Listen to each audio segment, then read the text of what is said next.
Hello, YouTube. Welcome back to the channel. We're doing this live recording, live to tape recording kind of thing. Jason in Cards and Comics joining me once again here, chatting away. We've actually been chatting for about an hour, so I thought it would be about time I actually hit the record button because we've been talking through a lot of good things. We've solved all the issues of the hobby. Unfortunately, I can't tell you. It might be behind a Patreon paywall. Sorry. Maybe later. Jokes aside, though, Jason, thank you for joining me. No problem. Glad to be here. So we actually covered a lot of different things and a lot of ground. We're not going to rehash all of it, but there were a Sure. couple of good topics that I thought were worth talking about. So why don't I do this? I'll hit on a couple of the things we talked about, and in the course of conversation, if anything else comes up, we can chat about that as well.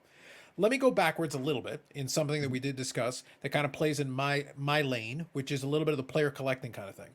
Now, Hmm. this is indirectly to some of the stuff that I've been watching on your videos. I do enjoy the mail days and the pickups and everything. That's a favorite genre of mine. I've always joked though that less people watch those, but I do enjoy them, Hmm. especially when we hit on a lot of the 90s stuff. Love the Ken Griffey Jr. cards. I Hmm. was showing a little bit earlier, and I'll grab a couple of these. Love a lot of the 90s sluggers. So we got an Albert Bell there, Rafael Palmeira, who kind of, jinxed himself a little bit. But I do enjoy a lot of those. And also, this plays into a little bit of the technology thing. So it covers a couple of different things that you've discussed Yeah, recently. But fun cards. 90s cards had a lot of fun inserts, a lot of fun parallels, a lot of different combinations that I sure. enjoyed. But player collecting also, I do enjoy it. So just some thoughts from you, talking a little bit about it. Now we can touch on the competitiveness of player collecting. We did Sure. discuss that a little bit. Tell you what, We you did. pick which direction would you like to go, just to Yeah, start off. let's talk about the cards themselves because I think that is something that, why is it such a passionate thing for the people who collect those cards to still want to collect them, right? And I think a lot of it comes down to just that they're so cool looking compared to cards today. The technology doesn't exist anymore for a lot of these cards. Mm-hmm. Now, I mentioned on my channel that, you know, when's the last time an embossed refractor has ever been made? Mm-hmm. When's the last time you did a die cut refractor, right? Those things just don't really exist anymore.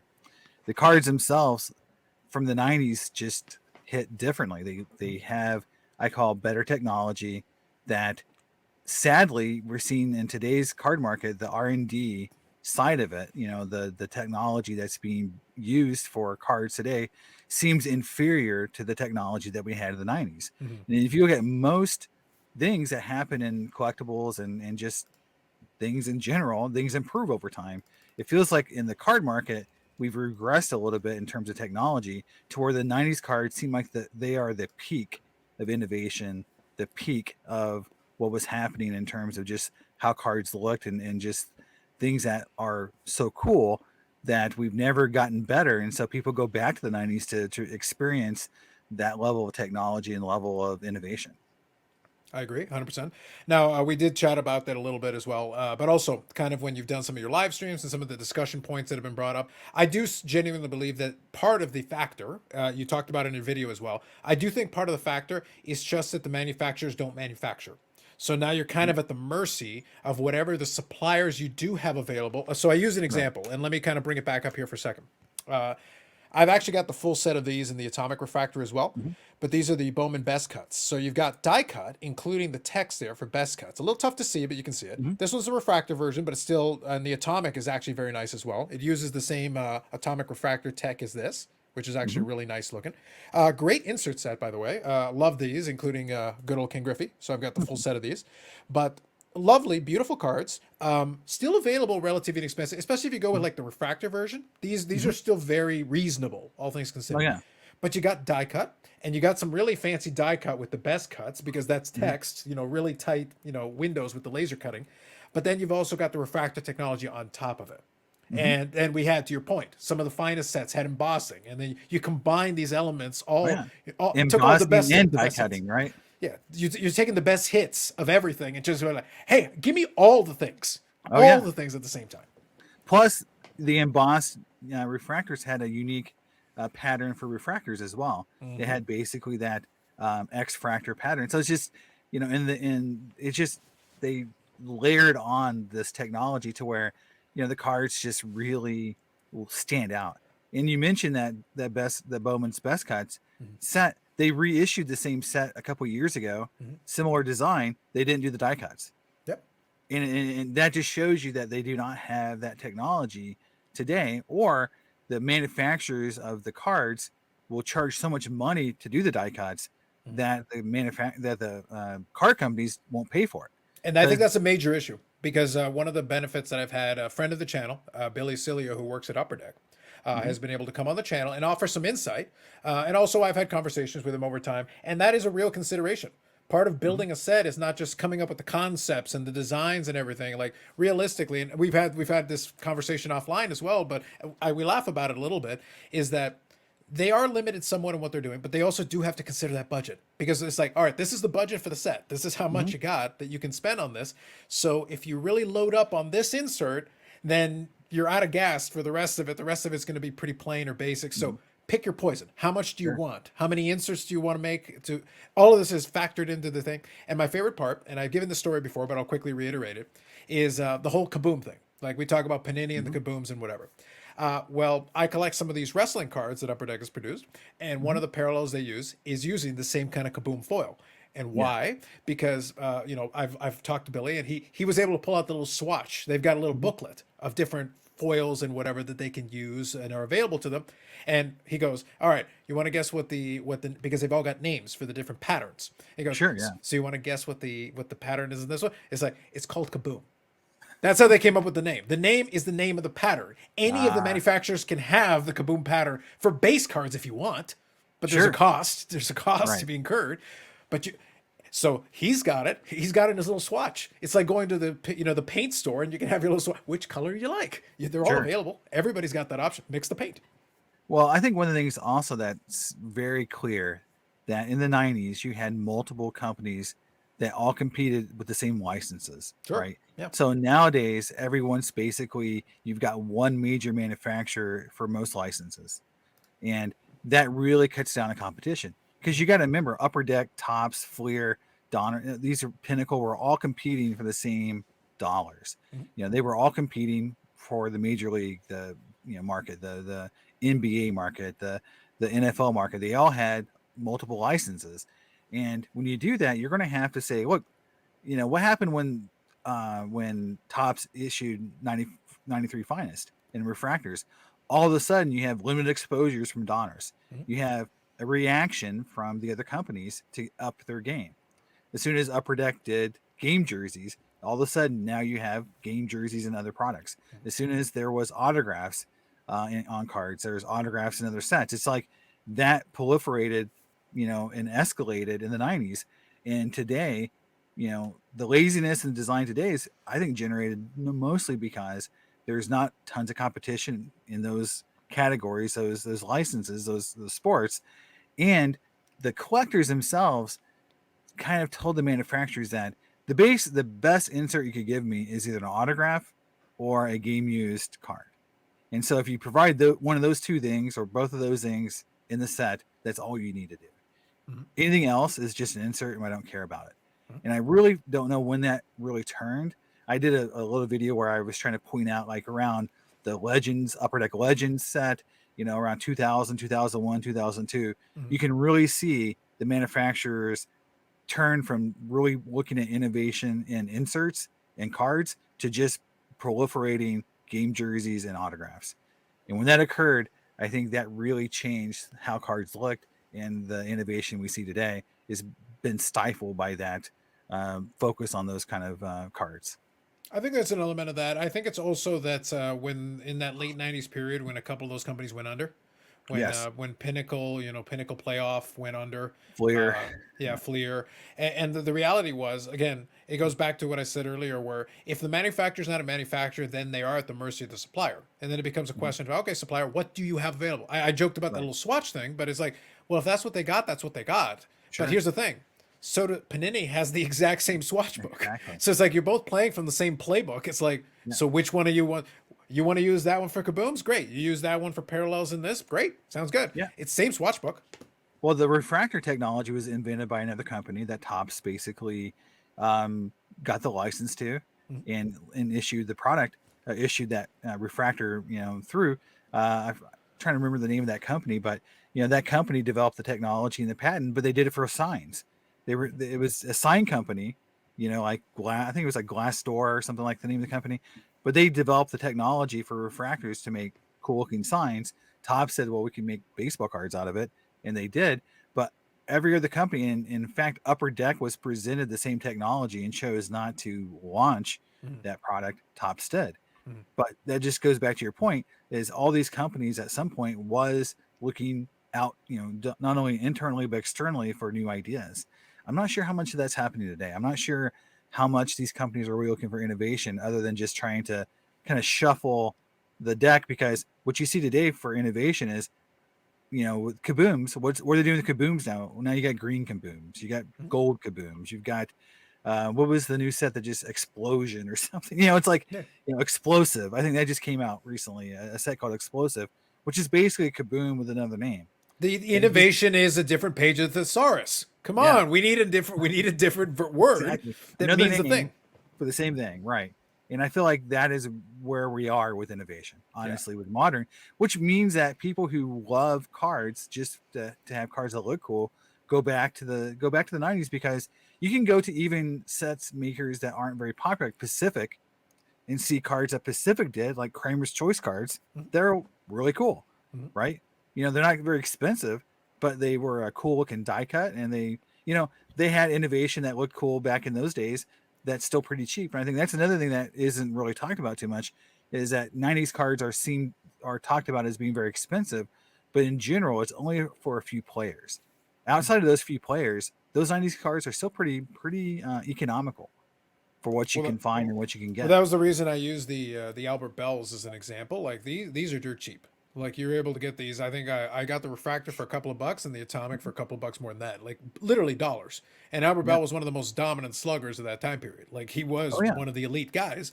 And obviously he didn't get to the Hall of Fame. And Palmero was disgraced. So this is a couple of bucks. So you can get a guy like 500 home run, 3,000 hit guys don't grow on trees, but you can Yeah. get this for a couple of dollars and it's yours. Well, it's like, when I'm putting together the 98 Crusade set, and Tom Glavine and Greg Maddox are in the hundreds of dollars. In fact, Glavine's not even $100 for the Crusade, and the Ken Griffey Jr. is $2,000 to $3,000. Right. So you're talking about one of the best pitchers that ever pitched. That's probably more dominant in his role than Ken Griffey Jr. was as a player. Mm-hmm. If you want to just put it all the, like how impactful they were on the game. Greg Maddox probably, from a statistical perspective, probably has a higher WAR. I looked at it, and for his Oh. career than maybe Griffey did. I'll have to Mm-hmm. look, but he was very impactful as a Yeah. pitcher. His card is worth 1/10 or less than Griffey. That just shows you that outside of these bigger players, you can get the best players who ever played. Even Frank Thomas is a fraction of King Griffey Jr. Yeah. Frank About Thomas is a one favorite of tenth mine. Yeah. about 1/10 the value. And there's years where he beat King Griffey Jr. for the MVP. Mm-hmm. He was the better player for Yeah. for some of those years where Griffey was dominant. So to your point is, if you're a lover of the 90s, if you love those inserts, there's tons of great players you can collect that are pennies on the dollar. George Brett's another example. Mm-hmm. A lot of his cards are pretty cheap, and he was a really good player. Tony Gwynn, great player, and his cards aren't really that expensive compared to what you would expect for a player who's basically one of the most dominant hitters of the game. So it makes a lot of sense for collectors to go back to that era, find those cards. And you got to remember that on-card autos started in the 90s, right? Mm-hmm. A lot of auto sets from the 90s are beautiful. All the autographs are on card. Why would you want to not collect the 98 Donner Signature Series? Why would you not want to collect the UD Legend set? Because those autographing cards are some of the nicest looking autographs that ever existed.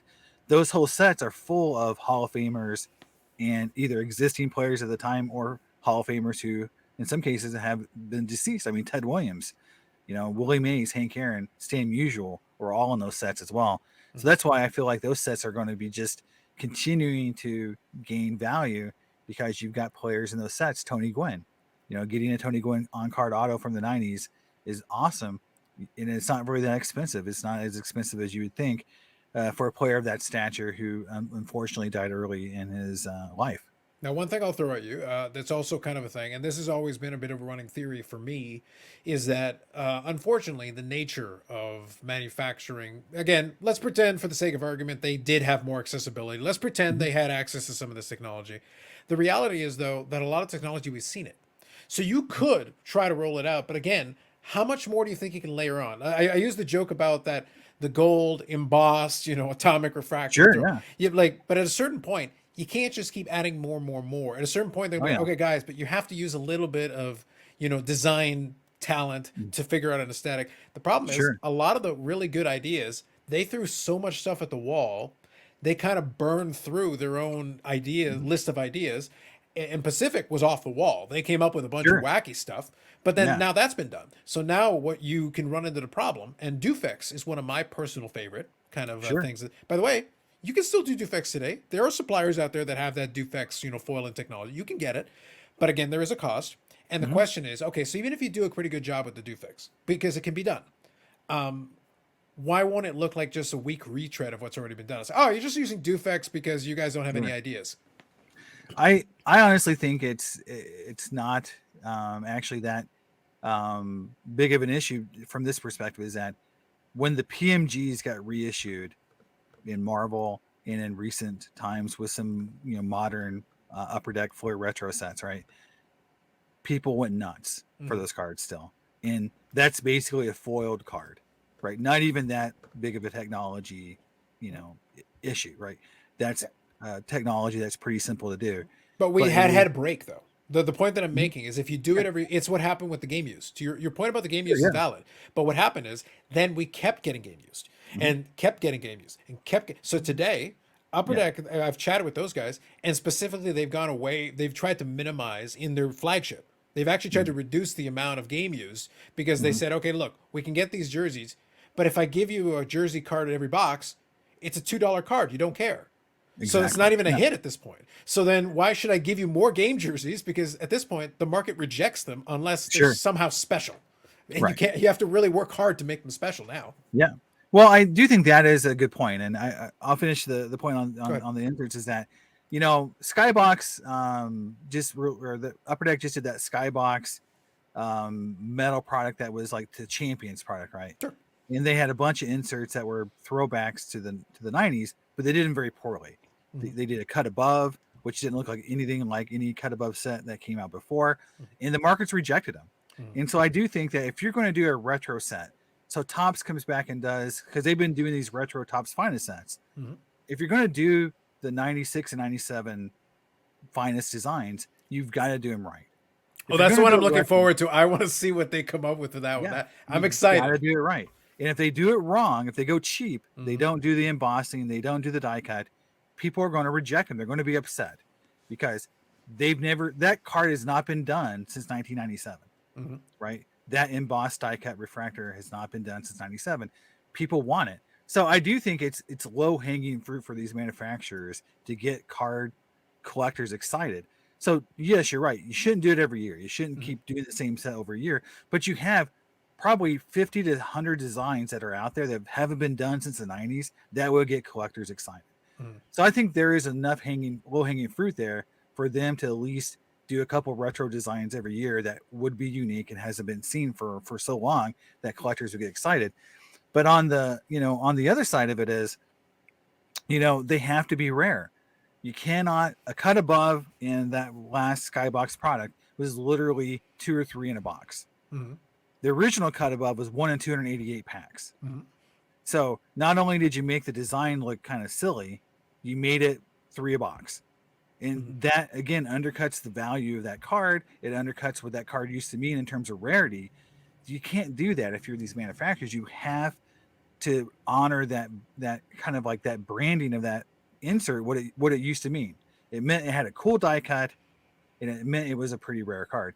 Now, I think that's what they have to go back to on the game jersey cards, right? Game jersey cards when they first came out weren't one a box, Mhm. right? They were pretty hard to hit. Yep. So when you hit one, you felt pretty good about it because you knew it wasn't every box.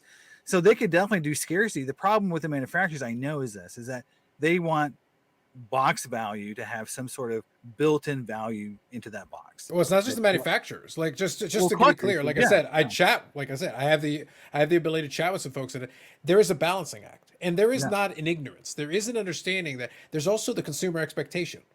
Even if Mhm. I tell you it's $100 a box, what if it's $10 worth of base cards that you get out of the $100? You're going to be mad. Oh, You would sure. almost rather be given the. That's where they kind of ran into this catch 22. Yeah. They're like, okay, look, you guys are going to treat this jersey card like it's a $2 jersey card, but if I Mhm. don't put it in there, you're mad that I didn't give you the $2 jersey. Where's my hit? And it's Yeah, where's like, your but head? what about these inserts? It's like, Yeah, oh, but where's my memorabilia? You're not giving me yeah, an autograph. What? But it's like, but if I give you an autograph in every box, then the autograph is worth $5, yeah. and the memorabilia card is worth two. And then you really don't care, but at the same time, you're Mhm. mad if I don't give it to you. Well, but if they go back and do something like, let's say, the linchpin, right? Something like this. Sure, yeah. You know, it's got the die cuts, you Hmm. know, on the linchpin, right? Let's say they bring the linchpin back like it used to be. Hmm. They make it one in every 288 packs like it used to be. And that's the hit that everyone's chasing, the case hit, right? Hmm. And it looks beautiful. It looks just like that design that everyone remembers. But now it's got modern players. You got Mike Trout linchpins. You've got, you know, the modern players. I do feel that the collectors will value those cards to where Upper Deck or Tops doesn't have to make that one per box. They can make that a one per case hit and still get collectors to be excited about it. They do a linchpin For next the year. insert, I agree with you. My Yeah, question to you is, yeah. what do they do about the boxes where you don't pull the linchpin? I What think, are we putting in there yeah, to provide value? right. Because not everybody can buy a case. Not everybody Sure. can buy like 10 boxes. Some Yeah. are like, oh, look, I can afford to buy a box or two. What if I'm just getting like Well, generic, boring, it's one in every 6 or 7 boxes, which is yeah. great if I pull one. But if I don't, I've got $20 worth of cards and I paid $150 for this box. Well, I mean, I think we go back to the old designs is that you have your 1 in 12s, your 1 in 24s. So you get two 1 in 12s, one in 24 every Mhm. box, and you get parallels just like museums or artist proofs. And you can have 1 in ones. You know, you make it where there's parallels, there's inserts that you get one every, you know, two box, one a box. So you open a box up, you're going to get 3 or 4 parallels. You're going to get two 1 in 12s, one in 24. And if you get lucky, you're going to hit one of the 1 in 144s, Mhm. 1 in 288s, Mhm. you know, which could be autographs, which could be these cool inserts. So the idea is like, if you do it that way, does the box price have to be $100? Does it have to be $150? Can you, if you do it in that terms, can you make the box price back to $80, $90 a box so that people can afford to buy 2 or 3 boxes and try to chase those bigger hits, those cool insert cards that maybe they want to pull? I think it is sort of that value equation that has to be talked about Mhm. for the modern cards. The modern, you know, card collecting is basically either rookies or bust or trying to hit a patch auto Mhm. for most sets. And even autographs today aren't, you know, if you pull an autograph of, you know, a non-prospect rookie auto, for example, even on a, you know, look at basketball, you know, people are pulling Hall of Fame autos all the time. No one cares. You know, that's not excitable anymore. Now they pull something, you know, I've seen, you know, the cards, the patch autos, things like that. They're always going to have a good players, always going to be more exciting, right? That ramp up. I think you can ramp up inserts just like you can autos and patches to make people super excited about them because I feel like it's seeing something they haven't seen in a long time, but they have to do it right.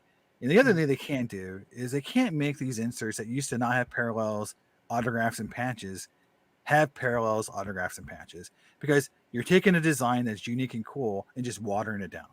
Yeah. And that's what they're doing with Now, the quick point that I'll yeah. make on this, because I understand your point. The reason I'm asking this question, the way that I'm phrasing it, is that I'm watching it play out. Like I'm watching, like I said, niche market. Like I said, I'm going to be clear Mhm. about this. Niche market, smaller sample size.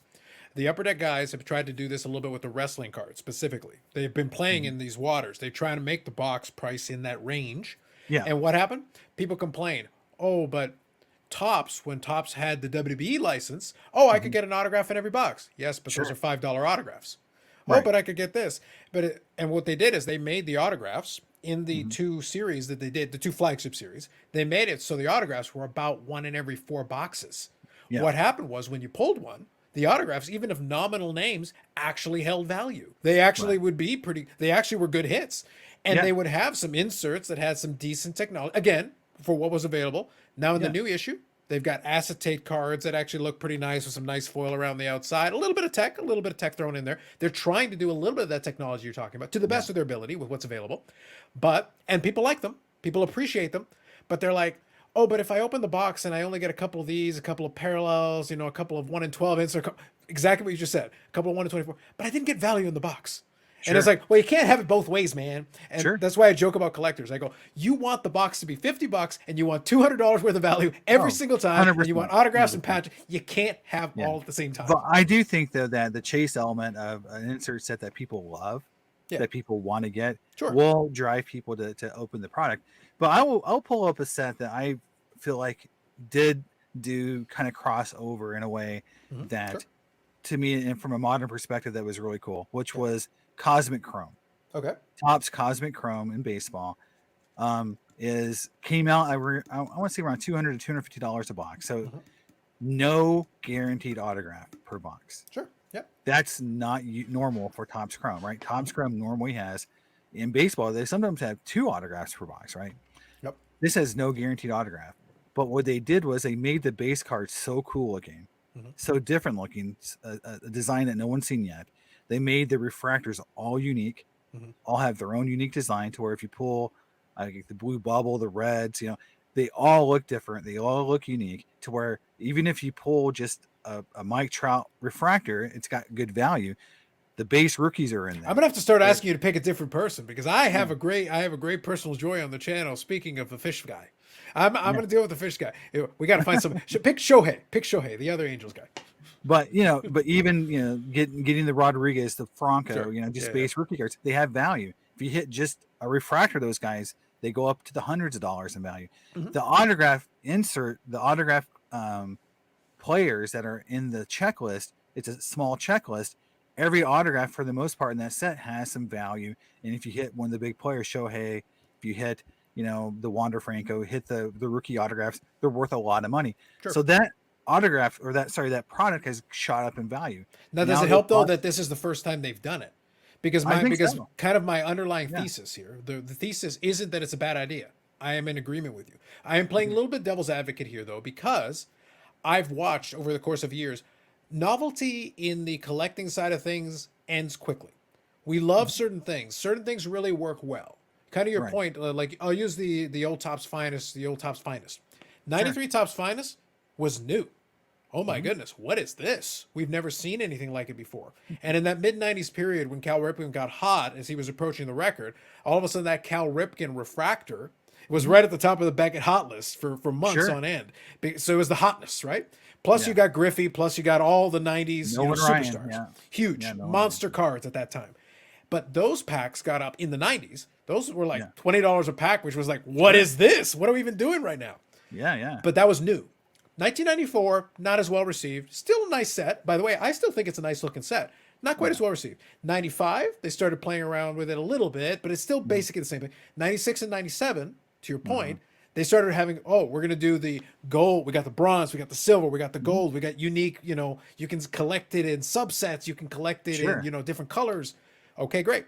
1998, we're starting to run out of we don't have as many Mhm. ideas. We're already by 98 we're starting to run out of ideas. So it doesn't take Mhm. long because this was the first time they had done it. Right. And then we reached a point now where today finest is not seen in the same light as chrome. They'd kind of Sure. rather have chrome, so it's kind of reverse. Finest was finest. Oh And now yeah. it's like, oh, now it's Mhm. chrome. Yeah, and I think the crossover period really came around 97, 98, like you mentioned. Yeah. 98 Finest was the first set that really they did not, up the game in 98. Yep. With Finest, whereas Topps Chrome was such a clean design Yep. that people just kind of made this crossover. Also in 98 you had the basketball set, obviously Mhm. that was a huge, driver of people wanting to look at Chrome as Mhm. being the number one refractor card Mhm. with the basketball set. So yeah, you make a good point. I think the thing with me bringing up Cosmic Chrome is that the box prices have gone up, Sure. but the idea is that the design itself, it being so cool and well received, should give the manufacturers confidence that well designed, well placed, sets that have inherent value because people just want to collect the cards Sure. does do well in the marketplace still. If Mhm. Cosmic Chrome comes out next year and they don't change the design, they Mhm. just retread it, just kind of like every year with Allen and Ginter, every year with these sets that look the same exactly every year, year on year, Mhm. year over year, then you're going to see you're going to see that, drop off because people are like, well, it looks just like last year's set. Yeah. There's nothing really unique about it. If they keep changing that design to make it look cooler and cooler and cooler, because I look at like the Metal Universe sets. Mhm. Yeah, they were some similar designs, but every year they made them really different looking. So like they were, some years were better looking than others, but you didn't see a lot of retread with some of those designs. I feel like they could do some more things like that with a set like Cosmic Chrome. Will they do it? Mhm. I don't know. The Yeah. history's shown that these card companies, once they get a design, they write it till it dies. Yeah, And they that's the say, reason. That's the reason. The reason I posed the question. Like I said, I'll back and forth between devil's advocate and just look. I'm just going with observation. yeah, I've been collecting consistently without interruption since 1990. I've seen a lot of variations of a lot of things. I can appreciate certain things. I'm not a set collector the way I once was. There are sets I yeah, still collect, but I just look at it and go like, I've watched the hobby tire of the novelty so quickly on some of the. yes, And today we also have the benefit of that back catalog. To your mhm, point, why do I need a retread of 1996 finest when I can just collect 1996 finest? sure, Now, for somebody new, then it might not mean as much to them. yeah, I can enjoy Tim Salmon, the only proper Angels fish last name guy, the only one that I'll acknowledge. Tim Salmon, the real fish guy of the Angels. The point is, though, I can have that if that's what I want. I can have Albert Bell and reminisce on times when Albert Bell was dominant because I remember, but that's my yeah, era. Like 90s sure, is really my wheelhouse for that. That's awesome for me. But at the same time, for somebody new, yeah, I can give them the design, but then you go, oh, but that's just, oh, you just copied that old design? hmm, One thing we talked about before we came on here was some of those sets that the direct to consumer top sets are doing through Montgomery Club and whatever, and they're yeah, doing the old finest design. The problem is they're going to the greatest hits. They're hmm, literally like the next year will be the true test. Can yes, you replicate the 96? But even if you do, let's say for the sake of argument, you go all out and you go yeah, for it. That's awesome. I think that's fantastic. hmm, I like Juan Soto. I would love to get a gold refractor Juan Soto. I think that'd be amazing. I think it'd be sure. phenomenal. But I am going to point something out. It's still a retread of what we already did. Oh, 100%. But I think the idea though is here is that honestly, with the lack of innovation in the sports card market, Mhm. in the hobby, I will take retread designs if they're done very well. Sure. Yeah, yeah. Because because I feel like, that they've run out of ideas. So it's parallels to the moon Hmm. or game use and autographs. Sure. But if they do it, like I have, so I just got this in the mail. So this is the Barry Barry Sanders. Sanders. And this is the gold refractor. Nice. And if you pull it on the back, you'll see. Quick question. Are you team peel, no peel? I am team no peel. And we'll talk about that in a second. But Go ahead. Yep. you can see there is the back refractor, right? Correct. Yep. Double-sided refractor. Hmm. That is what I'm saying is like doing it right means doing the double-sided refractors, not cheaping out and just doing one side. Hmm. And if they do the double-sided refractors, they'll knock it out of the park. You'll have a hardcore amount of folks looking for those cards. If they don't do it, they do it cheaply. People are just going to be like, yeah, whatever. It's just another, knockoff design. But you mentioned peel versus no peel. This is a huge topic in the King Griffey Jr. collecting world, right? It's a huge topic. Look, it's a huge It's a huge topic in the topic. refractor world, Jason. Don't It is. underplay this. Like it's a big Oh yeah. question. And I'll give an Well, example after. I want you to go first, but I'll give you an example after. Go ahead.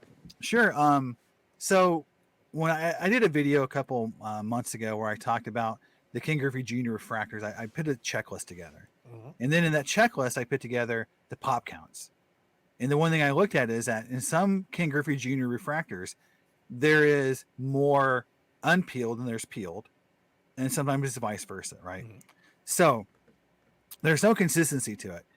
The peel versus unpeel question really comes around is if you peel the refractor, generally you get a higher grade because the Hmm. peel takes on the damage of surface scratches, things like that. You peel it, and generally you have a clean surface underneath. That's the idea. So the rarity in my world, the way I view it is this: that a higher graded card with the peel on is harder to get. That's how the card originally came. Hmm. So therefore, I think it has more value. All But right. to some people, they think they look ugly. They were designed to be peeled. So I'm gonna say it literally therefore, says peel.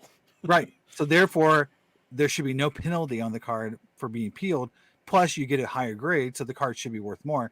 I think the Right. question really comes down to this: is should the card be worth more? So if you have a PSA 10 peeled versus a PSA 10 unpeeled, which Hmm. card should be worth more?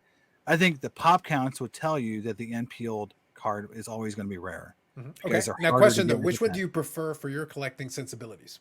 I prefer unpeeled for my collecting if I Hmm. had the choice between the two. Yes. However, being a degenerate collector, I want both.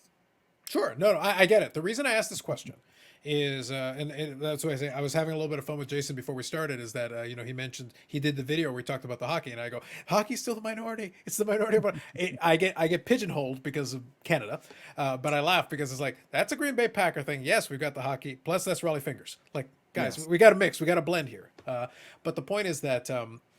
One of the key sets in the late '90s, and it was for baseball as well, and several other sports, was Pinnacle the Totally Certified, which are Mhm. beautiful cards, beautiful cards. Love them. And one of the ones that they came up with, so you had the 97 Pinnacle Totally Certified, you had Yep. the gold cards, which were numbered to Mhm. 69, make your jokes, Yep. and then also you had the Mirror Gold, the Platinum, I Mhm. think it was Platinum Mirror Gold, Platinum however, gold. Yep. yeah, and then Number that one 30, would. right? Yeah, out of 30. And then there was a Mhm. difference between the skaters and the goalies. So there was a little bit of a differentiator there Oh, in okay. numbering. Yeah. So being a Medano collector in the run up here, the 2020, all Mhm. those boosted categories, my advantage was that since money was suddenly flush in the system, some longtime collectors put stuff in the marketplace. It was between 2020 and 2021 that I was finally able to get the gold and the platinum gold. And I Mm. had been looking for them for years. They were some of the few in that category missing for me to finish my Yeah. rainbows. It's Now, amazing. Yeah. It's a great they card. they're beautiful, beautiful cards, especially that platinum gold. Like that Yeah. one is top tier. It's gorgeous. Yeah. And I had it and I enjoyed it. And I sent it off to PSA to get it encapsulated so that I have my little set put together. But here's the thing. Before I sent it off, I peeled it. Ah. I know. I know. Oh It's man. mine. It's for PC. I want to You can see do that whatever you want, surface. right? Exactly. But I wanted to see. But listen, that's out of 30. It's not like it's a super common. And I don't have another one. But I was like, I want to see that surface. I want to see it unmolested. I want to see it uninterrupted. And I'm the one who did it. So Yep. I know who's responsible. So I will accept responsibility for it. But it's dangerous. It's a dangerous game. So I just got this in the mail Yep. before the holidays. So unpeeled. Yep. Barry Sanders Gold Refractor. Hmm. Most people say to peel them, but I look at my collection and here's a card that was peeled. So here is the number to 100 Allegiance Refractor from Griffey, Yep. 2000 Topps Chrome peeled. Hmm. So it's a mixed bag. I don't think it's, to me, the battleground that I would die on for difference of opinion. In this idea around what you should do with your card. I do think, though, that the fact that it's harder to get the unpeeled cards to grade higher would mean that at the top end of the grade, they should be probably worth more. But I will say this is that they should look good too. So I Yeah. do understand wanting the card to look as shiny and as awesome as possible. And if you peel it, it definitely looks a lot better. My other issue, though, is I've had some mystery finest refractors come out of some boxes in some videos I've posted. Hmm. They are very difficult to peel now It can be. because Yep. the peel has pretty much, been cemented to those cards for all these years that I'm actually afraid of damaging the card trying to get the peel off. And I think that is what's also kept me from peeling my cards, is that I'm just afraid of damaging the card while I'm trying to peel it, because unless it's already starting to come up on a corner, if this, Barry Sanders card had a corner that was already peeling, right? Hmm. Which I know that's going to really affect the grade. I would peel it before I send it in, because I know A, it's going to, affect the grade, but B, it gives me a start on getting this card peeled, Hmm. but it doesn't have any corners that are peeling up. So I'm afraid if I try to get that peel off, I might actually just damage the card, and I don't want to damage the card. So And I that want to is make sure another I give a reason. Yeah. disclaimer. A disclaimer for folks out there. Yeah. I took all the risks into my own hands. Yeah. It's like I've been a collector a very long time and peeled a lot of those things over the years. Do Mhm. not try this at home. I'm not gonna advise anybody to do anything of the sort. I only did it because I was willing to take on the full risk and the full Yes. potential damage, because it's on me. If I screw it up, that's it. Sure. And I paid a pretty penny for that card because those are tough. Oh, definitely. Yeah. I mean, I think, from the Griffey perspective, we talked about player collecting and sort of how you get into, those collector bases Mhm. in the Griffey world. Those cards are alpha and omega for a lot of folks. A lot of them, people believe, since they're numbered, Mhm. that they are, more important than the refractors for Griffey. Mhm. I've been a hardcore Griffey refractor collector because it was twofold. One is that they were a little more accessible, so like they weren't as expensive as the things like those cards, Mhm. the totally certified golds, mirror golds. Those things were always very expensive, even back in the day, Mhm. in the 90s, 2000s, when those cards first came out. Um, so now, I knew that like a 98 tops chrome refractor was a lot easier to find Mhm. and price wise.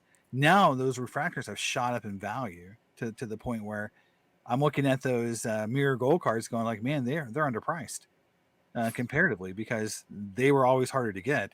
Mhm. And to me, they look somewhat, in some cases, I think they are nicer designs, especially like the platinum gold card. That card is one of the nicer looking cards that's out there. Mhm. So those cards, again, they don't come up for auction very often. They don't come up for sale very often. The Griffey guys, you got to understand, like, they're holders. The big guys out there with cards, unless they've got duplicates and they're trying to upgrade, they're not really out there trying to sell their big cards. You'll see a few big Griffey cards come up every month, but in general, once those big guys have them, they don't let them go. Mhm. And that's the thing, is if there's 30 platinum golds out there, I imagine that every one of them is going to eventually hit a permanent collection. Mhm. And if you want to get one, you're either going to have to wait till one of those guys sell their collection off, or try to, hopefully one of them gets hit in a box opening at some point in the future, and it's sold on a King Golden auction, and you're going to pay top dollar for it, because those guys have deep pockets. Mhm. The Griffey guys are not that different than Jordan guys Mhm. from paying prices, because in recent times some Griffey cards have gone nuts.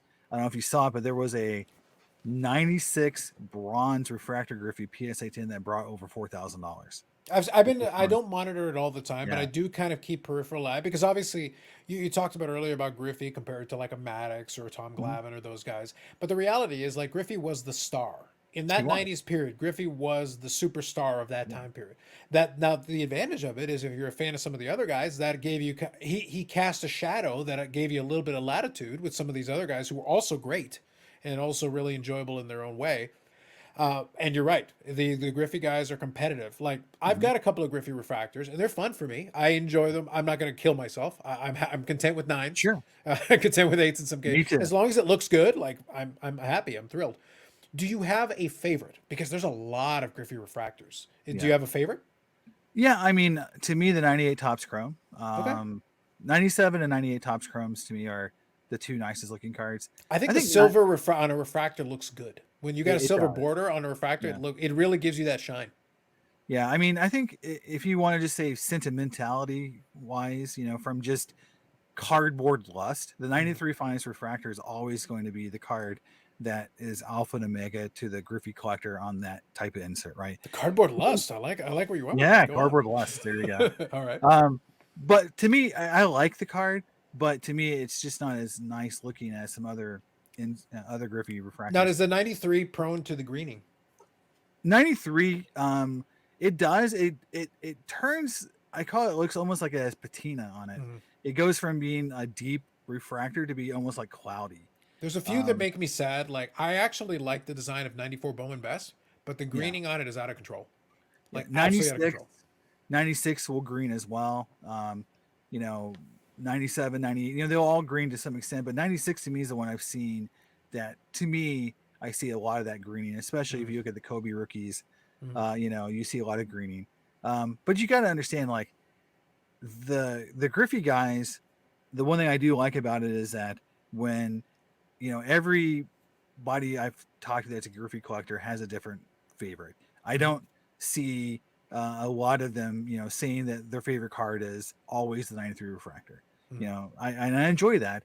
And I think that's why you see some cards kind of popping up that bring tons of money.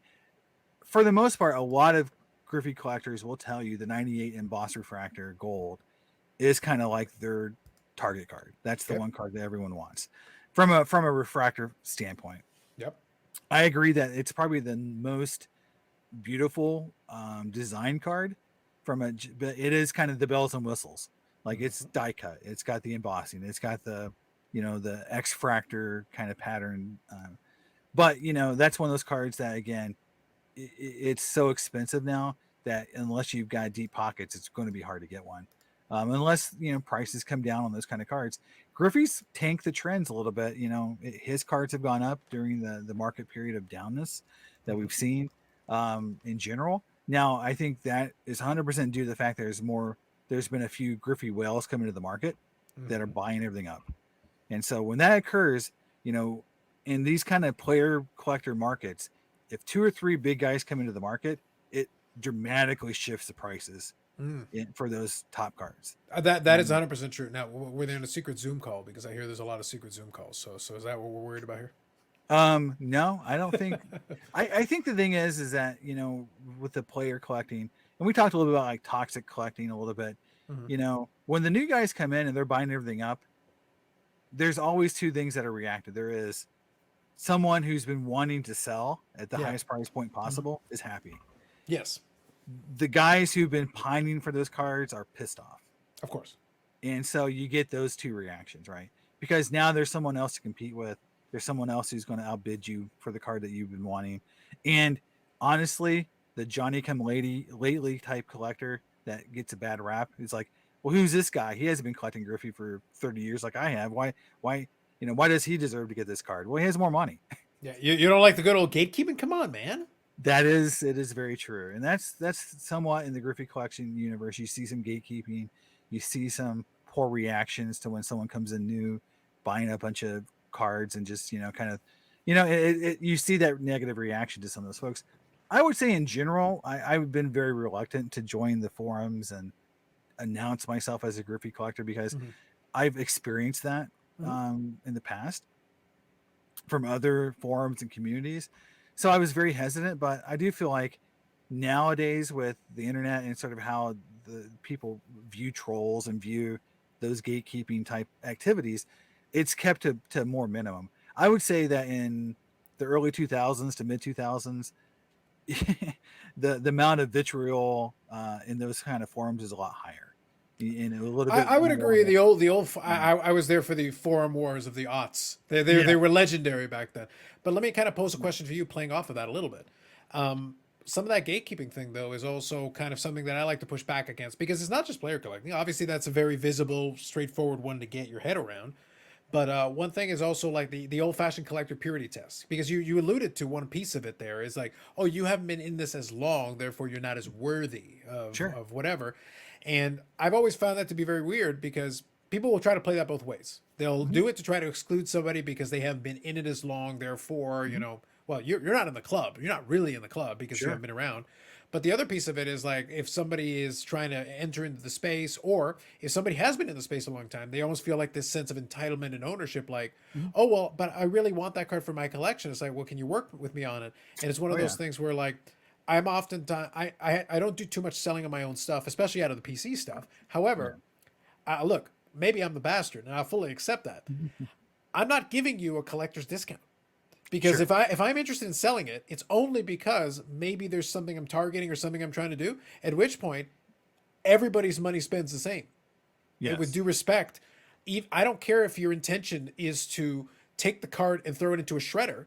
If Mhm. you are willing to pay enough to make me willing to give it to you with that understanding, then muzzle tough, my friend. Have at Sure. it. Sure. I would say this is like I've had experiences on both ends of that spectrum. Mhm. Um, for example, on the Griffey side, you mentioned like this gatekeeping and this idea of like the Johnny come like someone comes into Yeah. the market and they're treated poorly. I've been on forums and I've seen where there's a pecking order. Hmm.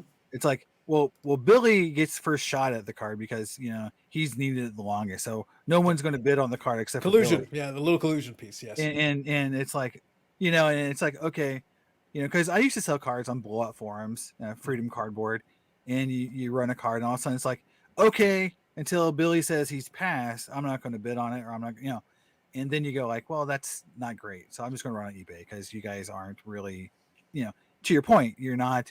It's like I'm not getting fair market value because there's collusion or they're Yeah. And that using. isn't to say, by the way, that they couldn't coordinate with an eBay auction. They totally could. Sure. But at the Oh, yeah. same time, like, don't do it to my face. Don't do it directly in front of me when I'm looking. I'm looking at Exactly. you right now.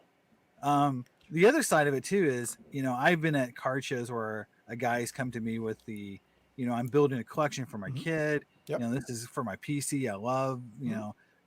this card. I really want it. If you sell it to me, it's never going to leave my possession. Hmm. And then when I get home and I pull up eBay, the card's already listed. Yeah. But You know, that's the reason you know, why I'm like I struggle with this idea because I don't want to. I never want to leave anybody with the impression like really that isn't going to work with me. I like honestly, if I am selling this card, I genuinely don't care what you want it for. yeah, As long as the deal is agreeable, if I'm comfortable with the sure, deal that we're making, hey man, you do you. If it's for your collection PC for life, love it. Happy to hear it. Thrilled that you enjoyed it. yeah. Glad it's going to a good home. If your intention is to shred it and set it on fire, man, do what you got to do, man. Yeah, I mean, I think for my side of it though is like the disappointment comes for me is just the if someone's going to sit there and lie to you about As a it tactic, yeah, as a tactic, it's sad for me as a collector because sure. I feel like do I give collector to collector discounts? I give people to people discounts who I feel like who earn that discount by being a good faith negotiator, telling Hmm. me exactly what they're going to do and be honest. Sure. So if someone's honest with me and says, "Look, this is what I'm going to do. This is how I collect. This is what I do from a selling perspective," I don't, and then we agree on a price. That's fine. I'm not going to be upset. If Hmm. you come to me and lie to me and use tactics that I think are not honest, the next time you come to me, I'm not going to give you any discount. I may actually go reverse. I had a guy at a show one time. I was giving a discount on cards because I graded myself, so I was in them at a low price. Hmm. Right. And he told another dealer like, "This guy's a moron. He's selling things too cheap." I'm like, "Okay, your price is double. Hmm. Every time you ask me on a card, I'm going to double the price because I'm a moron, right?" Hmm. If you tell my friends, because I think a lot of times these people who go to these card shows don't realize that every dealer in that room, for the most part, knows each other, Yeah. especially at small card shows, Yeah. People talk. and they talk to each other. And I'm like, did you not really think you going to my friend over here and telling him that I'm a moron for selling you a card too cheap, that I would give you a similar discount next time? It's just the idea is like you treat people with respect, you'll get respect, and it works out on all ends. Because I've I've known collectors and I bought cards at shows. So when I show up to that show, I say, "Hey, I know you need this card. I found it at the Chicago show. I'll sell it to you for what I paid for it because I'm just trying to help you as a collector, right? Sure. Like we're in a community, right? That's good. But if that guy turns right around and sells it or says like you're an idiot, I'm gonna just make money on it, I won't do that again.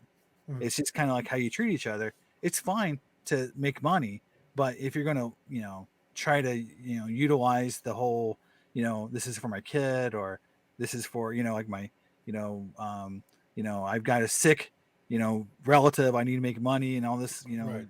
lies you hear in the hobby, it just turns me off. I do think that is something from a hobby perspective is, we've gotten kind of used to those kind of stories and things to where it doesn't phase me as much anymore. But I know when I was younger, getting taken advantage of, from different dealers and different people as a kid, kind of gives you a little bit of it kind of toughens you up a little bit. So maybe it's a good thing to Hmm. go through that once or twice to get smart, but it definitely kind of makes you a little leery of people who've come in with those stories, even if they might be true. Hmm. But sometimes it does turn me off when some people starts giving me a pretty long, let's say, sob story about their life, their family, what's going on. That's why they need to be able to buy a card from me at a cheap price. I'm like, well, why don't you just leave the card show and go take care of your family? You Yeah. probably shouldn't be buying cards if you need to make money on it. Well, that's You know, always kind of my like I said. I never try to. I have my player collections that I've done for a long time, and the folks that know me or that have dealt with me over time, they know, and they'll reach out to me and say, "Hey, I've got this. Would you be yeah, interested in it?" So there is an advantage to it from that perspective, being mhm, known as the collector of that. That's great, but I never try to beat anybody up with the, "Hey, it's going to my PC," and the stuff that I purchase. Especially if mhm, it's just new stuff, it's like, no, it's going to the PC. It's going to yeah, go into a Zfolio, or it's going to go into a one touch, a top load, or whatever it's going to be. sure, It's going to go into one of my boxes. And some of the stuff I've had for upwards of 20 years plus in the yeah, collection for the longest time. So it really is going into a PC. But I'm yeah. not using that as an excuse to be like, oh no, please, please, it's going for the personal collection. Cut it. No, I'd Please give rather me a deal. let's just negotiate. Like, Yeah, let's talk a fair deal that everybody's happy fair with. deal. Yeah. I can live with, you can live with, everybody's good. Well, well, and I know that there's collectors out there that will pay more than the going rate to make sure they get the first shot, Sure. and that's a strategy. Mhm. And from when I collected, when I was really heavy into collecting pirate cards, rookies and just being, I was trying to. know if I've seen a video where I put out there. Where I said, at one point in my collecting life, I thought I was going to be the number one Pittsburgh Pirate collector. Like I would have all the Hall of Famers, all the rookies. I would just, that was my goal at one point, to have the best Pittsburgh Pirate collection in the world. It seems kind of silly now to say out loud, but that was kind of as a 20-year-old, that's what I thought I was going to be doing. You would have been Um, closer going for Long John Silver and just going for Pirates. exactly. I could have just taken that money and burned it, Mm-hmm. and would have been better off, because obviously buying Pirate rookies in the 90s and 2000s was a terrible idea. Mm, And it's still probably not a great idea. no. But that was my idea. But at the time, I would go to card shows and I was known as the guy buying Pirate cards. Sure. And I paid always fair value, or maybe even a little bit above. And I always got first shot. Mm-hmm. Now, there wasn't a lot of competition, but they wouldn't run them on eBay because they knew they could sell them to me at the same price or better than they would get on eBay. So Right. I had tons and tons of people bringing me cards. Now, you know, for cards like Clemente, Willie Mays, the cards I'm collecting today, people, I'm never going to be the guy paying the most value. Mm-hmm. I am actually looking to try to get those cards at a decent price. Mm-hmm. So no one's running to me saying, here's some Willie Mays cards I think you should be buying because I know you pay the most. A guy that has that sort of that reputation in the hobby is Marshall Fogel. Yeah. When he needed a card, he would pay the best prices, and people knew it. So dealers around the country would search out his set registries to see what he needed and try to find him cards. And And he did build a great collection out of it, to be fair. And a he quick did. analogy, because I do enjoy talking about other collecting spheres sometimes, from time to time, just to bring it in. Marshall Fogel's style with that very much resembles a lot of the big coin guys Yeah. who would work with dealers, who would go at almost representing them, like at Yeah. big auctions and stuff. And their job would be, but then he would give instructions to be like, I demand quality. Yeah. I want the best that you can. If this is the best one that's going to fit in my set and going to go in whatever, then all right, you're authorized to pay X. And Right. you've got these agents that basically are then working for you to make sure you get access to whatever the best is. One of the stories, so a friend of mine was from Florida. His name is Dave. He ran, I think, Quality Cards was his company. Mm-hmm. He told me a story that Marshall Fogel was doing a 52 Bowman large football set, one of the nicest football sets ever made. And Dave, was collecting the set as well, and he came across one of the commons that's very hard to get in a PSA 9, worth a lot of money. So he told me the story where he reached out to Marshall Fogel directly, Mm-hmm. not through one of these buyers that he goes through, directly, and he got blackballed Mm-hmm. because he tried to contact him directly. He didn't go through the proper channels. Mm-hmm. So that made Mr. Fogel upset Yeah. because he's like, don't call me, directly. Talk to one of my buyers and go through them. Mm-hmm. I don't want to have this direct contact with someone I don't know. Right. I don't know you personally, so don't call me. And he violated sort of an unwritten rule with Mr. Fogel and kind of got blackballed from his severe of cards to buy. But guess what? He still bought the card. Right. Because Yeah, he got a little bit of the no soup for you, but eventually he got some soup. Yeah, but it just shows you, like, there is this weirdness with those kind of I've called them whale buyers in the past, Mm-hmm. but just these high end collectors that you have to kind of respect their process. Mm-hmm. You cannot violate sort of how they want to operate, or else you might get the back of the hand, or you may, even if you have something they want, they may not buy it from you, because a good way to get on the bad side is to do extortion, right? To come in and say, like, hey, I know you need this card. I want double what the last one sold, or something kind of crazy like that. Mm-hmm. You may get that one sale, but that's all you may get Mm-hmm. for the rest of your life. Yeah. And that's kind of what Dave was telling me. He's like, yeah, I wish I would have known how to handle that situation better, because I sure would like to have him on my payroll or my Rolodex at the time, versus him saying, hey, like, I'm not going to buy from you anymore because you didn't follow my rules. But it's an interesting take on these high-end collectors like Dimitri Young, those guys, how they build their collections. They didn't buy those cards personally. Tom Candiotti, those guys, when they first collected, they were basically approached by dealers, by individuals who had those cards and said, I know you're collecting the best Hall of Fame rookie card set. So I've got a PSA 9 Clemente. I've Now, got here's a it. question for you, Jason. It's kind of Yeah. playing into the story you were just saying, which I think is valid, and I think it's an interesting kind of side, and it also kind of plays into kind of the example I gave with the coin guys because they operate Yeah. in a similar way where they've got Mhm. channels and intermediaries and whatever. So, just to understand you, are you suggesting? And Mhm. I don't want to put words in your mouth. I want to make sure we have the chance to clarify anything. Are you suggesting the high net worth individuals, people who are whales in the hobby in that way, would not likely to be influenced by like YouTube videos or content or something like that? Oh, 100%. Because they don't 100%. care. They don't care. They don't. And I'd say this too is like, if they really want something, the monetary value doesn't matter to them Mm-hmm. Yeah. to a certain extent. Yeah. Yeah. There's always people who look at value. And I think the idea of the Marshall Phobos story really rang true with me in this sense is that the reason he got upset was he didn't want to be extorted. Mm-hmm. Yeah. Yeah.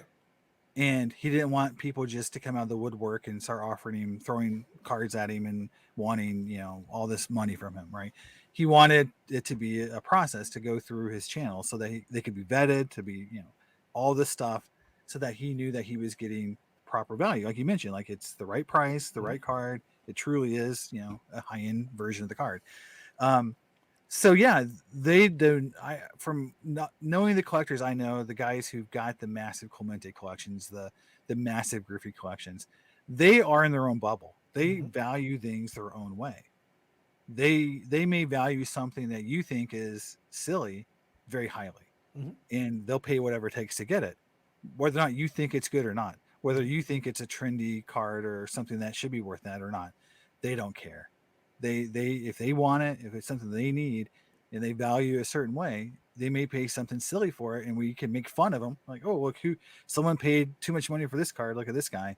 Those guys don't care because The point though that I'm making, kind of poking yeah, fun at something we talked about earlier, but I'm just yeah, poking like fun with at it. But I'm saying they're not yeah, influenced. They're no, not bothered or disrupted by yeah, relatively irrelevant things to them. They're focused and fixated. yeah, If they care and they're interested, they right, care and they're interested. That's it. End of story. right. And I would say this too is that they're very educated, Mhm. and so to feel like that, watching a YouTube video or having influencers or going to one of these analytic channels to get some information They're not to watching it. make decisions, they may cursory look at this information, but they've already done a lot of research on their own. They're already making decisions like in their head of how to further their collection, Or what their have trusted value. agents who will then work with Yeah, them to give them the information they're getting it through a third party who's actually yeah, the information directly connected to them. yeah, and they're also and from what I've seen is, they're trusting the people who are in the hobby that they feel are honest and trustworthy. Now, if it's a King Golden, you could argue that they're going down probably a path that maybe not quite I would trust. But I know a lot of dealers who are super nice guys who are very knowledgeable on sets that are obscure Mhm. and like Victory tobacco cards. You know, I know dealers who are experts in those cards. Mhm. And if a whale comes in who wants to put together one of the hardest pre-war sets ever made, they know to go to this guy who will tell them how to do it, where the cards are, who owns the cards, how to value those cards, so on and so forth. Mhm. They're not going to go to YouTube. They're not Probably going to not. No. go and try to find an obscure video about it. It's going to go through a different channel. So I think that the high end market that we want to say is, especially in vintage, works differently. Now, I say like the idea of forum and like the modern insert cards, the 90s cards. I think a lot of the whales do exist on some of those forums. I do think that you see more of a social media impact on some more modern cards, and for people who collect these bigger cards, I would they're think on like a guy like Instagram, Shine, like somebody who Shine. is Exactly. around in that space would be He's on example. Instagram. He's doing social media. Yep. Marshall Fogel is doing social media now because he's going to sell his collection. Mhm. He's getting to the point where he's going to eventually sell his collection, and he's trying to generate buzz and hype around it, which is Yep. smart. But he's had it for how many years? So it's kind of the end of his time to have that collection, and that's why he's on social media. How many videos have you seen with Marshall Fogel up until the last 2 years? Yeah. So And he did that extensive one with Sports Card Investor, where he did yes, that one with Jeff Wilson, where they were featuring some really high end pieces in that collection, like yeah, in glorious HD for those who are interested in seeing it. Like you get a exactly. chance to see inside the vault, so to speak, and Here's it's the sitting auction there. preview. Yeah, Here's look, my auction preview. you're getting it in glorious HD for everybody to see in full motion Yeah, video. Enjoy. exactly. And I think that's true. I think the one thing I would say around these big time collectors is that you don't know who they are. A Most of lot them of don't. us don't know who they are. I agree. Now, the dealers might know who they are, but common collectors don't know who's out there buying some of these big cards Mhm. in these auctions and in these other auction houses that don't get a lot of publicity, like Mirrors. A lot of auction houses that no one talks about. The problem with the YouTube community sometimes is they look at, like, well, there's only PWCC and King Golden. That's the only two auction houses that exist, or maybe Heritage. I mean, there's a ton of guys selling high end vintage cards on other auction houses. And also private deals. Yeah, and Like private deals. if you're doing, and I'll give a really silly example. Let me give a silly example. We'll bring it all the way down, the dollar amounts, all the way Sure, down to a more manageable, comprehensible level. Okay. sure. One of my favorite diversions the last several months has been to go down the rabbit hole of the wrestling cards. I'm a fan. I'm Mm-hmm. a professional wrestling fan. I enjoy it. It's a fun genre. By the way, in relative terms, if you want to be a whale in wrestling, it's actually much cheaper to be a whale in wrestling if you want to play in those waters. Sure, Way easier if you sure. want to play.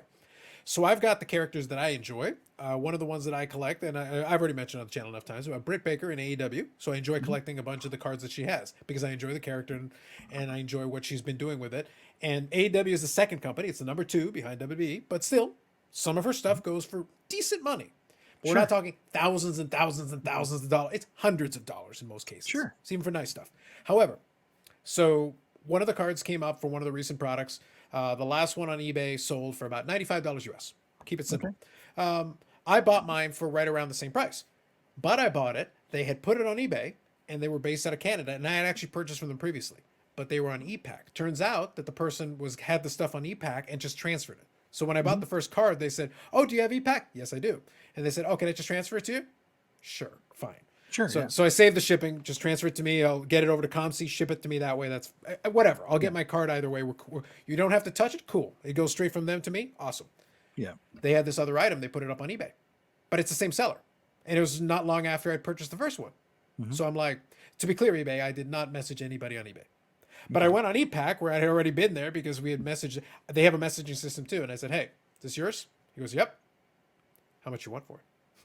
So we went back and forth on there. Came to a deal. The eBay listing went away. None of the data tools would have it. Now in this case, Sure. the end result was I paid around the going rate for the last one. So I'm giving this example just to make a point here. Yeah.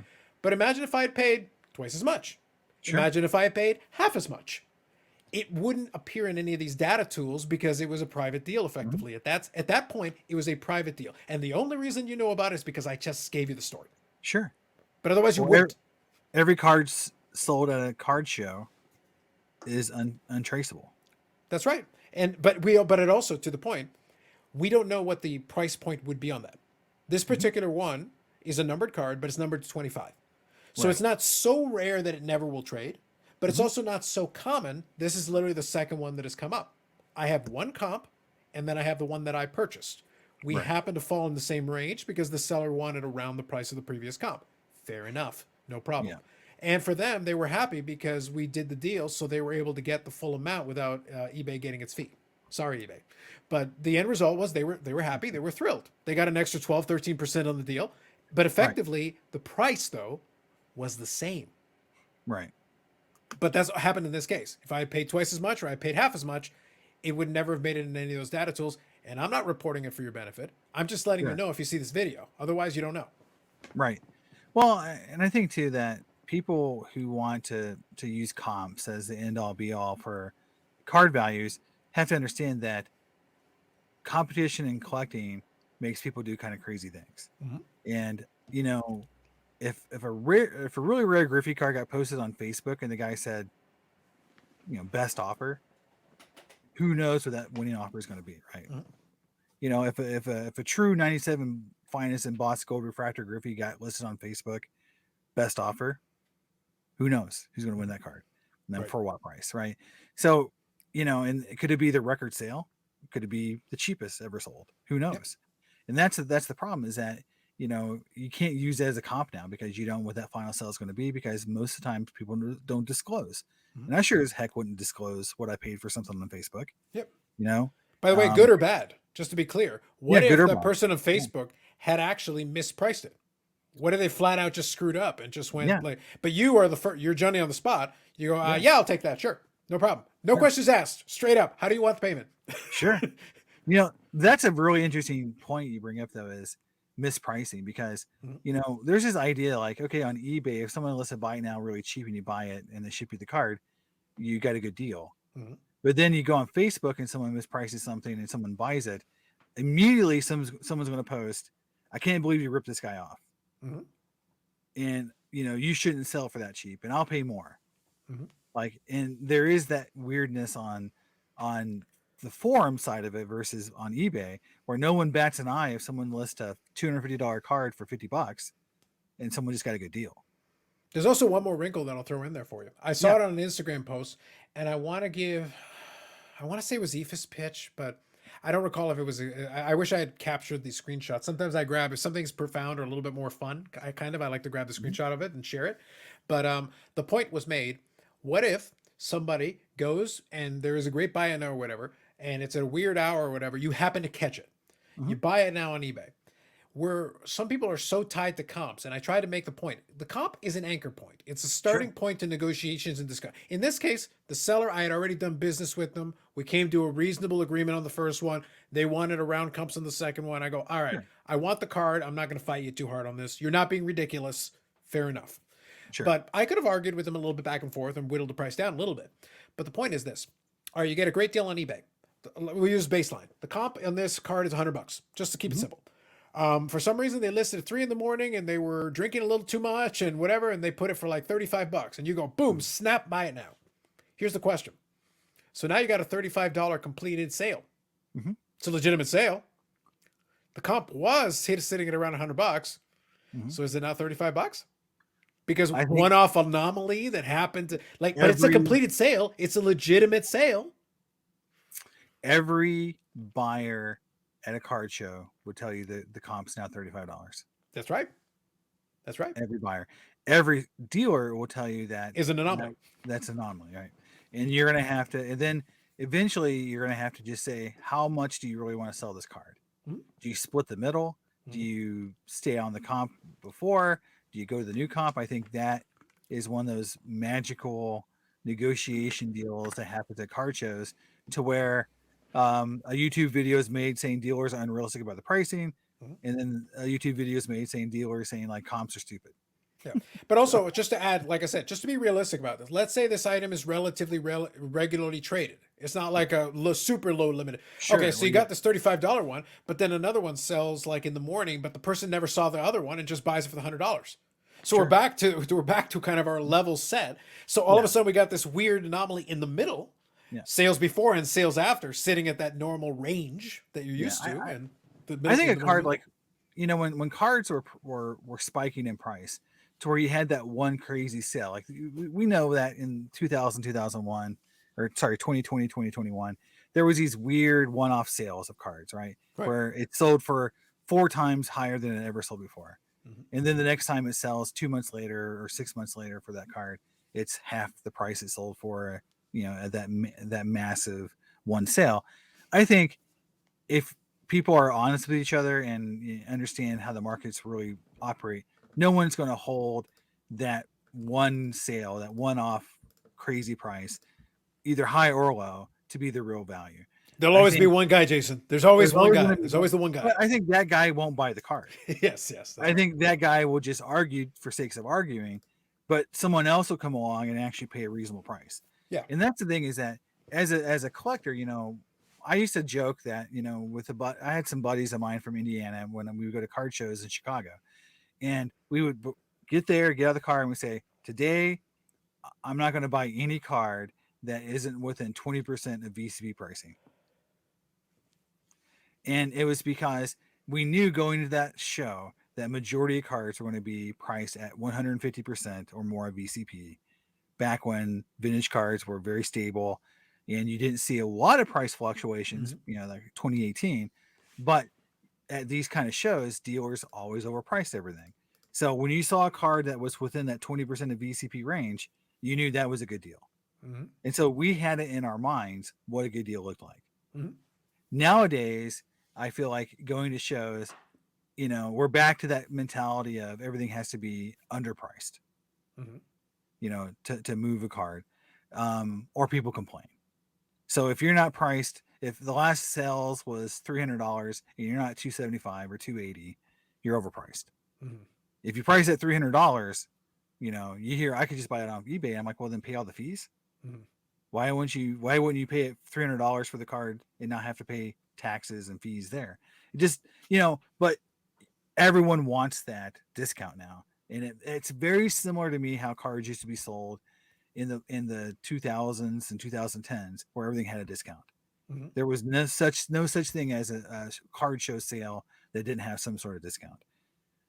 And it just seems like we've gone in this circular world where we're back to where we used to be, like pre 2018. Hopefully pricing stabilizes to the point where people can recognize when a good deal looks like, because right Mm-hmm. now I don't think people know what the floor is, and people don't know when a card is overpriced or underpriced. It's like it is kind of the wild west right now, because when the whole market is in sort of this flux, nothing seems outrageous. If I price a card at $300, the last sale was $250, I might just say, well, I think it's going to go up. Mm-hmm. And 2 weeks later, I might sell for $400. Who Mm-hmm. knows? We're not in a very stable market right now. I think vintage cards are the only thing that you could say, for the most part, that has some linearity to the market. Right now, even 90s inserts, when I see a 96 Griffey card sell for $4,000, I'm like, that card was literally a couple $100 at one Mm-hmm. point. That doesn't make sense, Yeah. right? So is that an anomaly? Okay, well, we'll see the next three sell, because everyone's listing their card tomorrow, saying like, Does that, I now want, I here's a want a piece question of that though. $4,000. Here's the question though. Do you feel like, because here's been my kind of stance on this. You've got people that have been around a little while who can try to make that judgment. At least they can, like I said, comps to me are an anchor point.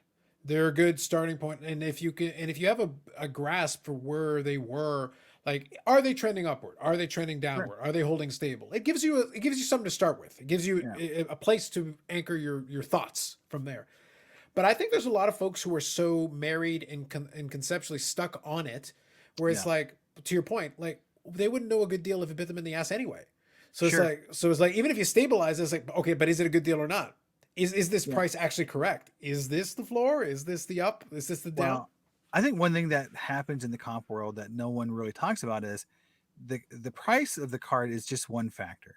Yeah. If I'm looking to buy vintage cards, for example, if I'm looking to buy a Griffey, or not a Griffey card, but say a Hank Aaron card that I don't have, I'm going to look at a lot of factors. I'm going to look at the condition of the card, how High nice appeal. it is for the grade, High appeal. eye appeal. Mm-hmm. I'm going to say, is this worth paying more for because Mm-hmm. it's a super nice card? I just posted a 62 Hank Aaron 7.5 Mm-hmm. that looks very nice for the grade, and I paid more than the comp was for it Mm-hmm. because I felt like it had such nice eye appeal, right? So the idea is that my valuation of the card is based on the condition, and then the second thing is the rarity. If the card is super rare Mm-hmm. and hard to get in any grade, do I pass up a deal that I know is a little more expensive? I talked about the 68 3D with you, Mm-hmm. where I tried to buy it once for $6,000. The previous card sold for like $2,000, and I got outbid at 10. So, even though I valued the card 3 times higher in the last comp, I still lost.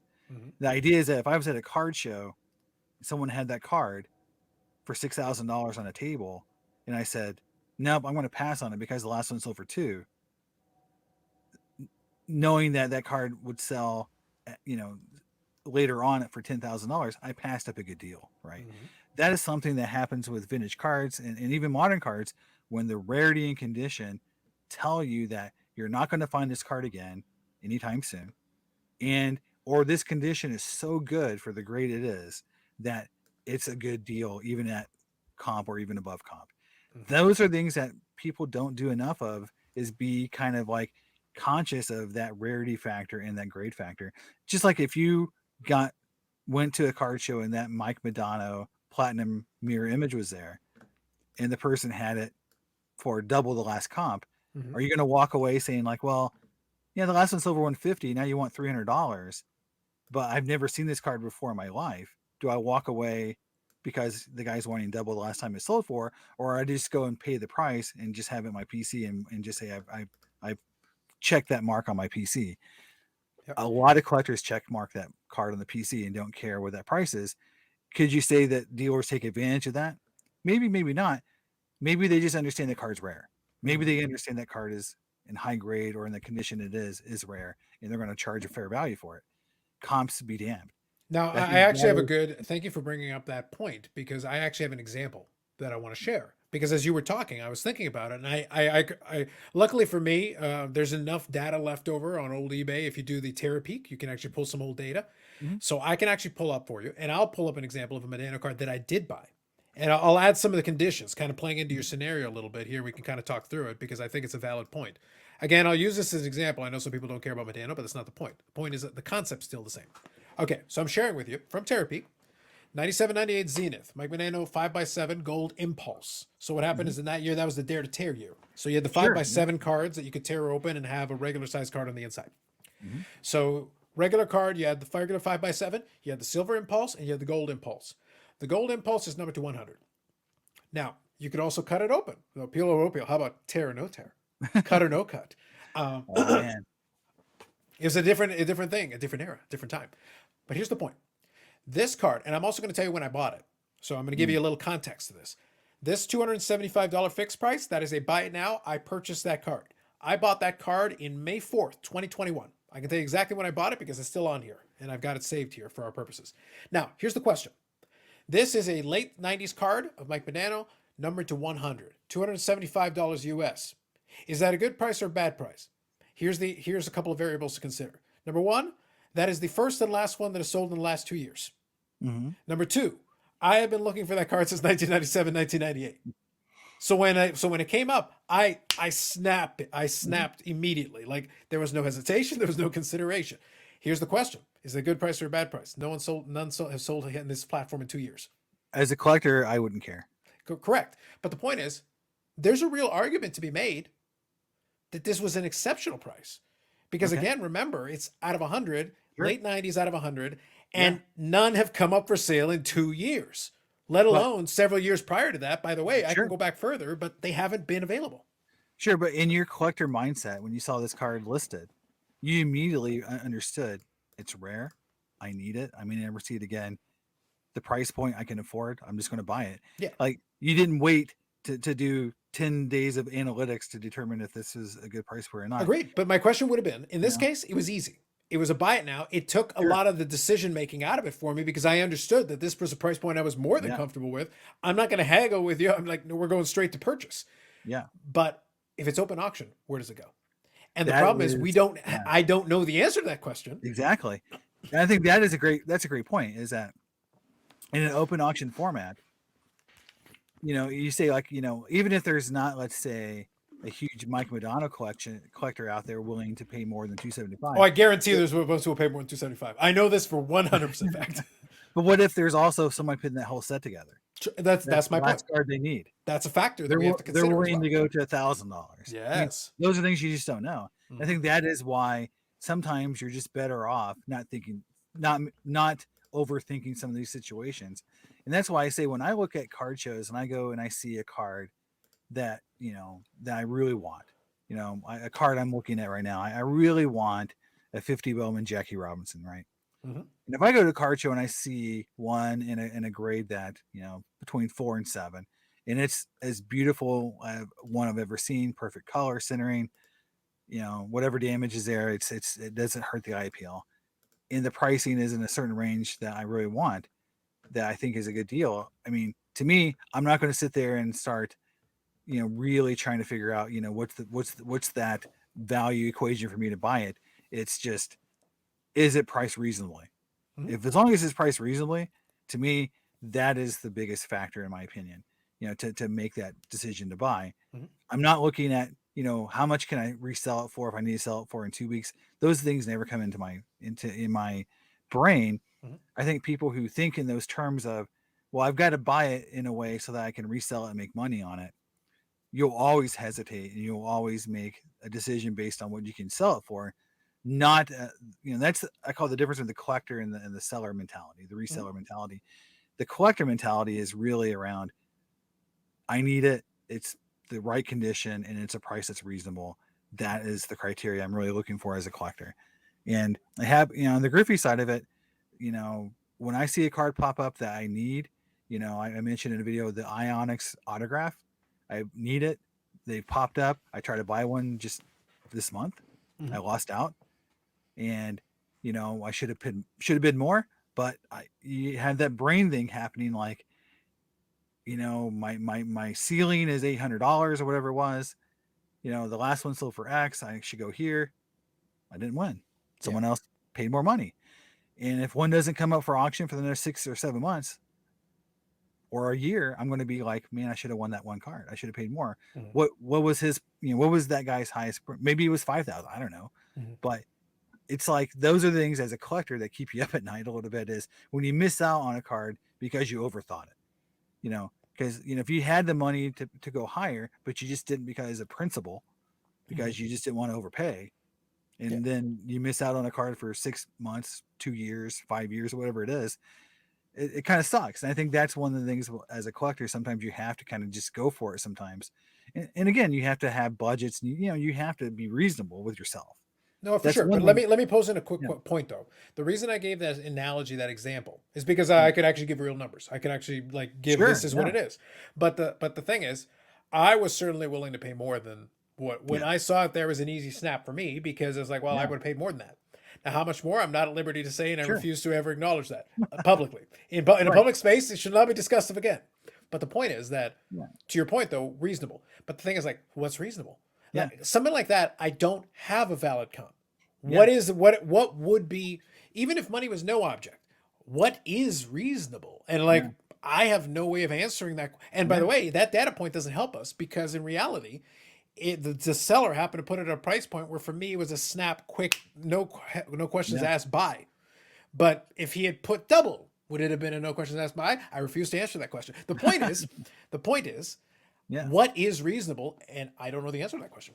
Well, I think it varies by collector to collector, right? Mhm. And that's why I say there's collectors out there that always have deeper pockets for the most part Sure. than Yeah. Yeah. than you.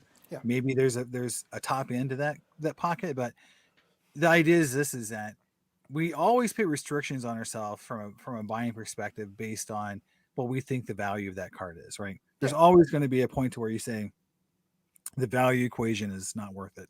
Exactly. Well, I'm exactly. I was going to just say gonna though, wait. like even if money was no You know? object, though, there is a number that at which point is like no.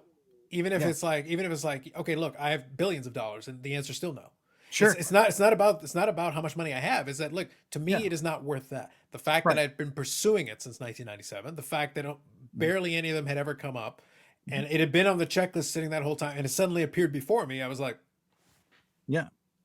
No, I think that's the thing that, we talk about Marshall Fogo. I think, you know, I guarantee you that, and I know for a fact that he's turned down offers mhm, for cards that he needed mhm, because he felt like the value equation didn't work for him, that that's it right. wasn't reasonable. Mhm, But, but I will say this is that when you lose out on a card that you really needed and you could have A, afforded it, or B, it was because you were kind of like hoping to get it undervalued. mhm, I think that is something that I've done in myself as a collector of like, maybe I can get a deal on this card. Maybe I can get it for under what the last one sold, mhm. and don't bid appropriately, and then find out later on, like, well, gosh, if I would just, bid a little bit more, maybe I could have won it. That is that guilt or that thing that happens as a collector that just makes you kind of upset with your own self, is because again, you kind of outthink it, kind of outdo your own brain sometimes, when you probably, again, if you've got the budget and you know what the card should be worth, sometimes as a collector, it's better to go all in on something that is rare. Like, Mhm. again, something that's common, Like again, that's why I actually don't even own an 89 Upper Deck Griffey PSA 10. Hmm. Like it's a card that I could have bought over the last 20, 30 years for the most part. I just have chosen not to do it because to me it's so common. Um, it's just something that if I wanted to buy one tomorrow, I could. There's so many more rare cards out there with Griffey that have very low pop counts or in some conditions are very difficult to find, that I'd Hmm. rather focus on getting those cards because I know, like I mentioned with the that platinum mirror card, that there's 30 of them. Once they all go in permanent collections, you're never getting another chance for the Hmm. most part. So if I'd rather try to find those kind of cards than work on a card that I know has high pop counts, and then more of them are getting graded every year, even though only 4.38% of all cards submitted get graded a 10. It's still growing. Every Hmm. year, there's more 10s are added to the registry for PSA, so the pop counts go up. So to me, that's how I make the evaluations. If I went to a card show and some guy had an 89 Upper Deck King Griffey Jr. PSA 10, and he had it at 20% under the last comp, and right next to it was a, let's say, a refractor or a numbered card I needed that was priced over comp, I still would rather look at that over comp rare card Hmm. because I just know that card will be harder to find in the future. Right. So that allows you to kind of limit the scope, though, of the collection. So when we're It talking about does. the Griffies, your goal. I have a few, like the Medano collection is the exception because that's one that I've been doing for so long, Mm-hmm. where the checklist, so to speak, is more open ended. That doesn't mean I want everything actually, but it does mean that I'm a lot more broad in terms of what I chase. I'll grab the base cards because I've been adding them. I've literally got them sitting in Z folios for the first several years of them, just because it makes sense for me to put them in that format. But for another player collection, like you saw the video and you commented on it, the one where I did where I was talking about the Aaron Rodgers, but I also Yes. pointed out to the Favre, and I've done a showcase on those. For Favre, I'm a lot pickier. And you asked the question if I collect post playing days, and my answer was a handful. Like it's Mm-hmm. got to fit into a certain. I'm looking for very specific things in that collection, Mm-hmm. whereas for that other collection, I'm a lot more open ended and broad. Yeah. Base cards are fine. A couple of Mm-hmm. basic parallels are fine. But for Favre, I want these refractors. I want certain die cut cards, certain Yeah. memorabilia autograph cards, on card autograph card. Like I'm being very picky in particular, and not all of Yeah. them. It has to look interesting to me, otherwise I don't care Right. about it. Yeah, and I think that is the joy of a player collection is the curation factor, right? When you curate a collection to make it fit what you want it to look like, there's pride or there's joy in seeing the cards all kind of together. I call making sense. Like Mm-hmm. they fit a pattern, they fit a style, and it's like you've curated this collection over time to fit your aesthetic needs of what you're trying to do. Mm-hmm. I think that is, I think doesn't get enough attention from people who trying to figure out why collectors collect.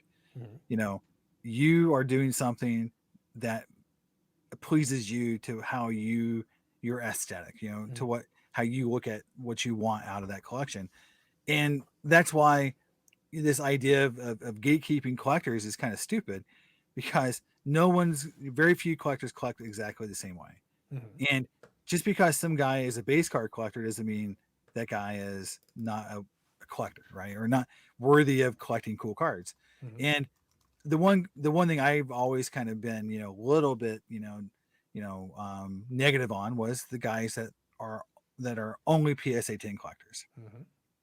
And because to me, from my value equation, the 10 isn't worth the upgrade for cards that are already rare. Mm-hmm. If a card's number out of 100, does it really matter if it's a PSA 8 or PSA 9? There's only 100 of them. Mm-hmm. You know, I just want the card.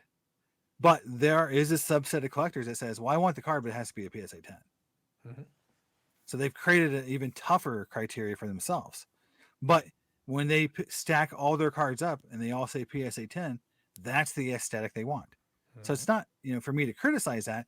I say for me, the value equation doesn't make sense, but for that collector, it does, and it's worth it to have everything be the same. Right. And and that's their pick. And the collector I know that I'm thinking of that does that, he's got one of the best collections of Griffey cards you can ever imagine. But everyone's a PSA 10 that's in his Mm-hmm. collection that he keeps. Everything else I think he sells, but that's his aesthetic. Now, there's also people out there who have raw base cards, and that's their only collect. They collect every Griffey base card, raw. Mm-hmm. Different, totally different ends of the spectrum. Mm-hmm. But that's the thing. You don't have to collect it the same way. But the idea is like the respect part of it is, if someone only collected Mike Madonna patch autos, Mm-hmm. they're still a Mike Madonna collector, Yeah. but they're only in this very small subsection of that world of And they would collecting. annoy me greatly because I know those people and they're a pain in the ass. Yeah. And Absolute pain in the ass. yeah. And again, that's the one thing about player collecting is when you cross over to these people, and I'm sure you've crossed over to the people who just collect patch autos and they buy the Mike Madonna because they're not a Mike Madonna collector. They Yeah. just They're collect, building the set. yeah, they're building the set or Mm-hmm. they just like cool patch autos. Mm-hmm. Oh my gosh. Like you will definitely get some, forums in the old days, you would definitely get the vitriol. Like, I can't believe you bought this card. You're not even a collector. Well, You don't there's even there's care. another wrinkle that Yeah. is added in the hockey realm predominantly, and I'll give you just for your knowledge. I mentioned to you when before we started recording that they're the shield cards, similar to the Mhm. logo man, the hockey equivalent of the logo man. Yeah. And nowadays, there for most players, there's multiple of them. I have one in my collection. I wanted to at least have one. If the opportunity came across to get another one, I'd be happy to under the right circumstances. I don't need Sure. another one, but at least I have one.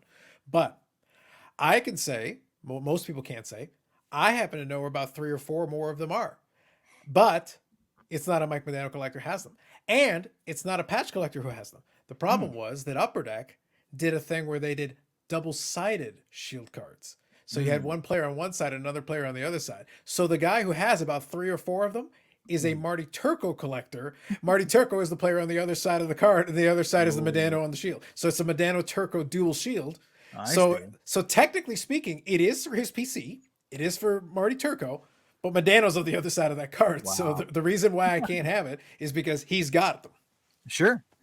But that's valid. I mean, from a Yeah, collector it perspective, is. but But I'm saying it's very kind of valid. annoying. It's kind of like, It is really? valid. Is this really how we had to do this? Is this what we needed to do here? So when I was looking at, I know we, flipping it a little bit different, but I'll Sure. pull back into this patch collecting side Go of it. ahead. Yeah. Jeremy Elite, he collects patch autos, right? Hockey patch autos. I never heard of him. Is he a guy with a no neck floating head? Go on. Continue. Yeah, yeah. The guy who something to do with tag, right? No, Um, it's a kid's game. Please continue. but I remember watching one of his videos about it, Yep. and he Mhm. brought on another collector, and they were talking about I think Wayne Gretzky patch autos and just Sure. Yeah. kind of that how competitive that Yeah. specific Yeah. market Gretzky is. is the high end side of things for those Yeah, collectors for sure. but there's like these guys out there who like once they get the card, it's never leaving their hands. Like they're like permanent collector Mhm. kind of guys. Yeah. And then there is And hockey guys are definitely hoarders. Like there's a lot of hoarding going on there. yeah, and then he also mentioned that there's also people out there who buy them to flip.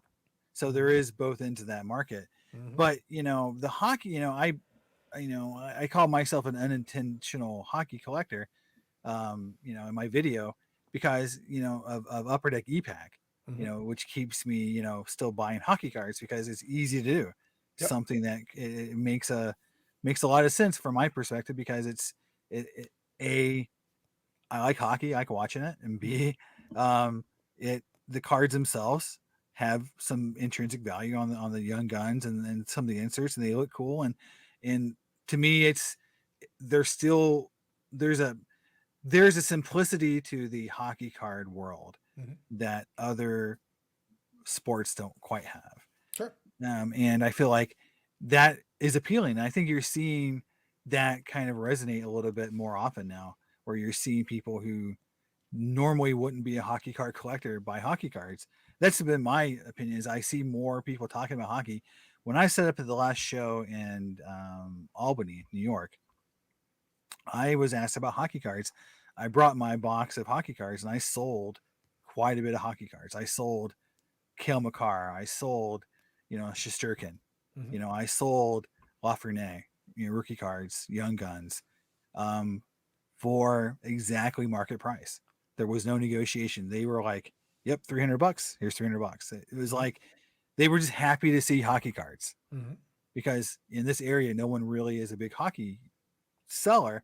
I'm certainly not a hockey card guy, but I have enough of these cards that I could bring in and have enough doubles because on EPAC you can get a lot of doubles of young guns. I Mhm. had 7 or 8 Jack Hughes, Young Gun rookie cards. Hmm. I actually silvered one of his cards.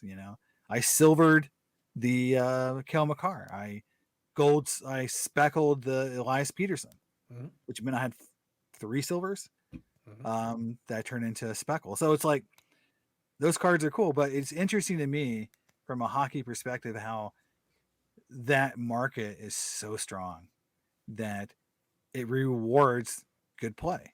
Hmm. Like 100%. If a player plays well, their cards go up in value. It's very efficient. I don't know what it is about the hockey market, but it seems like the most efficient market that's out there. What do you think about hockey and that? I know you collect a lot of stuff, but Hmm. on the hockey side, do you feel like it's different? To me, hockey Hmm. feels different. Does it feel different to you than other sports? So I'll say yes, and I'll give you a couple of reasons why that might be. Again, it's not one size fits all, and it's not just one thing. But I'll throw at you a couple of factors that may be playing into what you're talking about. And a few of them we Sure. talked about tonight, but I'll throw a few more at you as well. Hockey collectors are very territorial from the perspective that they're very passionate about certain specific things. They do go down certain rabbit holes, Mm-hmm. and those that do are very passionate about it. We use the example of the Medano thing and the patches. So when I'm dealing with Mike Medano patch, I'm not just potentially dealing with Medano collectors. I'm also dealing with folks that collect the patches. Specifically, the Cup is a great example of that because Mm-hmm. as the premium brand, the Cup has some very nice patch sets and patch Mm-hmm. subsets and insert sets. Well, so, you got a limited logos, Medano patch auto. Cool. I want one. Great. Mm-hmm. Me and other Medano collectors also want one. Great. Me and somebody who's building a limited autos patch set and they want the best patches. So Mm-hmm. now I'm not just competing with one subset, I'm competing with what about if somebody collects teams? A team collector. Sure. They might want that too. So now I might have like 4 or 5, it's a Venn diagram of like 4 or 5 different groups converging on this one specific thing. And in terms of that, so we don't have a situation where we don't have as many collectors as these other ones, but the collectors that do like it a lot and are Mm-hmm. really willing to go hard at these things that they really particularly care about, the young guns and all that work really well because young guns are not rare in any Correct. way, shape, or form. Correct. However, Upper Deck Flagship is one of the few vestiges left of the set collector because it Mm-hmm. is still plausible for someone to build a. Well, that creates a demand for the young gun. Plus, Mm-hmm. if the player themselves has a demand. Plus, if there's a team Sure. collector. So all of a sudden, you got like again Venn diagram. I got 3 or 4 different groups attacking this one thing. Yeah. Well, that helps eat some of the supply automatically. Same with inserts. Same with certain thing. Again, it depends on the item. So that's one factor I would throw in for you. Second one is the hoarding.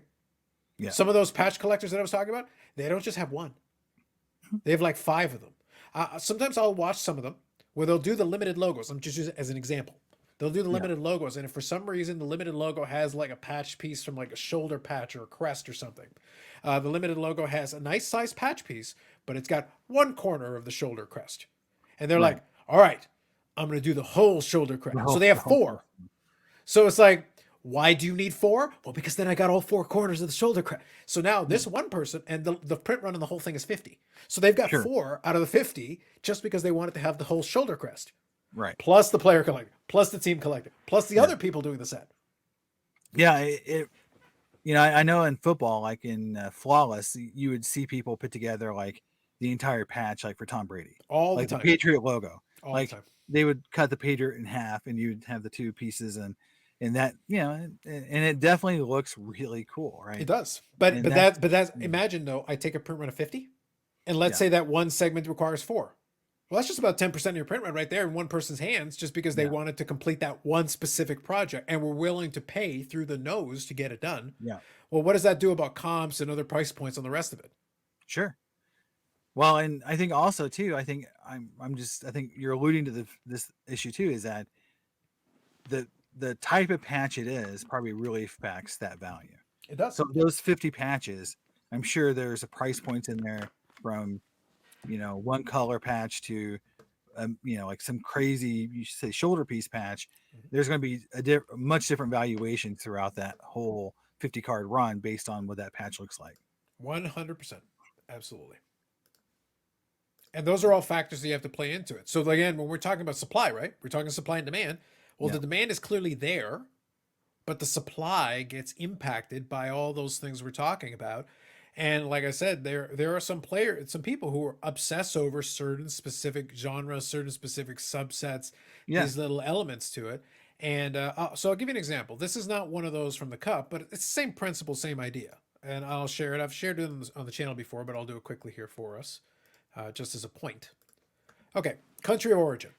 So this one was from the Be a Player in the early 2000s. This is basically a thematic patch set that goes along with the different countries when they did it for, I think it was the 2000 All-Star Game, if memory serves me. I believe that's what it Wow. was.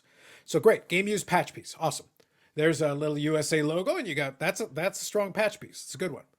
Yep. The print run on this is 12. That's Wow. the entire print run. That's it. Doesn't matter if it's a one color patch piece or if it's one of these, which has the stars and the whole deal. The stars and bars. I got the whole 9 yards. Wow. I have been underbidder on this, not this exact copy, but I've been an Mm. underbidder on this stupid card for the last 3 or 4 years. And every time the price kept escalating and Mm. escalating and escalating. I swear if I had been able to buy this card 10 years ago, it would have cost me like $100. I can Wow. guarantee that. Well, then I tried to win one and it cost me about 400 and it went $400, couldn't win it. I was Mm. underbidder. Went $500, couldn't bid it, couldn't win it. I was underbidder. I was a direct underbidder at like $530. It was like 532. And I'm like, I had one guy who had two of them and he wouldn't sell it to me directly. He insisted on putting them on eBay. Lost both of them. So Wow. I've spent the last several years trying to get this one. Somebody had it and had it up, and I go and had it for $1,000. And I'm sitting there Wow. like, I hate everything. So I said, listen to me. What do you actually want? $1,000? You're absurd. The last one went for 500. You know how I know? I was the underbidder on it. All right. So what do you actually want? We went back and forth. We ended up going, I think it was 625 or 650. That Okay. is the most money that anybody's ever paid for this stupid thing. But it was a good patch, but it's a great patch. And I've been It is. chasing the stupid thing for 20 years. Yeah. But like, am I happy paying the most that anybody's ever paid? No. But what will the next one go for? I have no idea. I'm just glad I don't have to bid for it. Yeah. But I think also too the idea like that it's in your permanent collection. There's this like part of me when I collect, when I, to my left right here, I've got a big pile of cards. Mhm. And at some point, once I get done, taping them, or sorry, taking photos of them, doing my, mail day video, they're going to go in the permanent collection.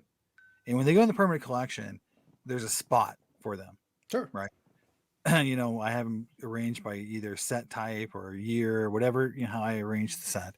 Mhm. Once I put it in that permanent collection, it's like the scene from Indiana Jones, right? Mhm. It's like, but there's this satisfaction, when I get my cards in, like this raw, Barry Sanders card, Mhm. it's going to go into One Touch. It's going to go in a bag. It's going to get cataloged and put in the permanent collection at some point. That's like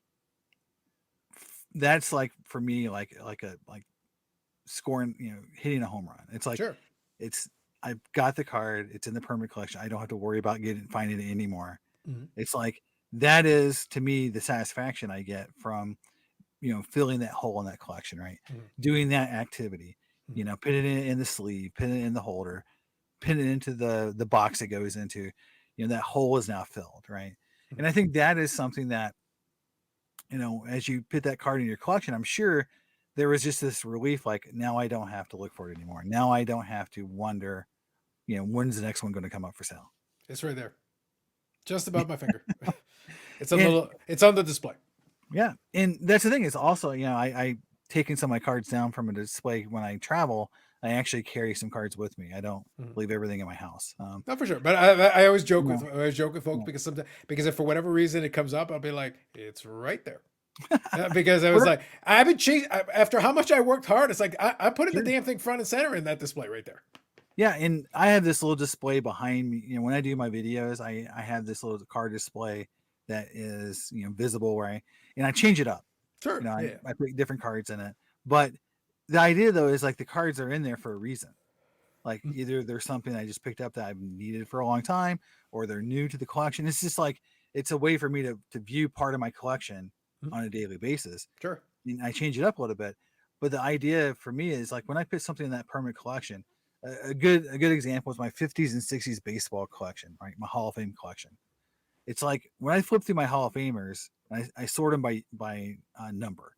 Mhm. And so when I get the Warren Spawn, the 58 Warren Spawn, or the 57 Don Drysdale, and it fills out that Hall of Fame slot, the Hall of Fame rookie card slot that's missing, it's like now my 57 tops run looks so much better Mhm. because I've got another key card. It's just like it makes me, when I go back and look at those cards over and over, filling those slots, filling that number, that, you know, that card in that collection makes that enjoyment of that collection keep going up. Mhm. Because then I say, oh, you know, there's that card, there's that card. Oh, because I don't see them every day, Mhm. right? They go into that permanent collection. When I pull it out to put something else in there, well, guess what? I spend probably an hour just flipping through the cards again to see, oh, you know, there's that card. You know, I haven't seen that card in a little bit. I might pull it out and put it in the display because it's something I want to look at. That's the fun part.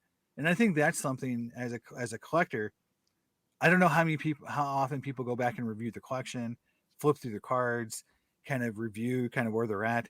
I think some people do it a lot. Some people probably don't do it at all. But I think me, though that's going to be now. yeah, Just kind of switching gears into a thought that I want to yeah, kind of finish on here because we've been going from this one almost 2 hours, yeah, and I will invite you back because then I want to go deep dive into vintage because that's another category that yeah, I'm very well versed in, and we can we actually got good mileage out of the '90s today because I wanted to take sure, advantage of that. But we'll get into the vintage. We'll do the vintage deep dive. We'll have yeah, that yeah, discussion for sure.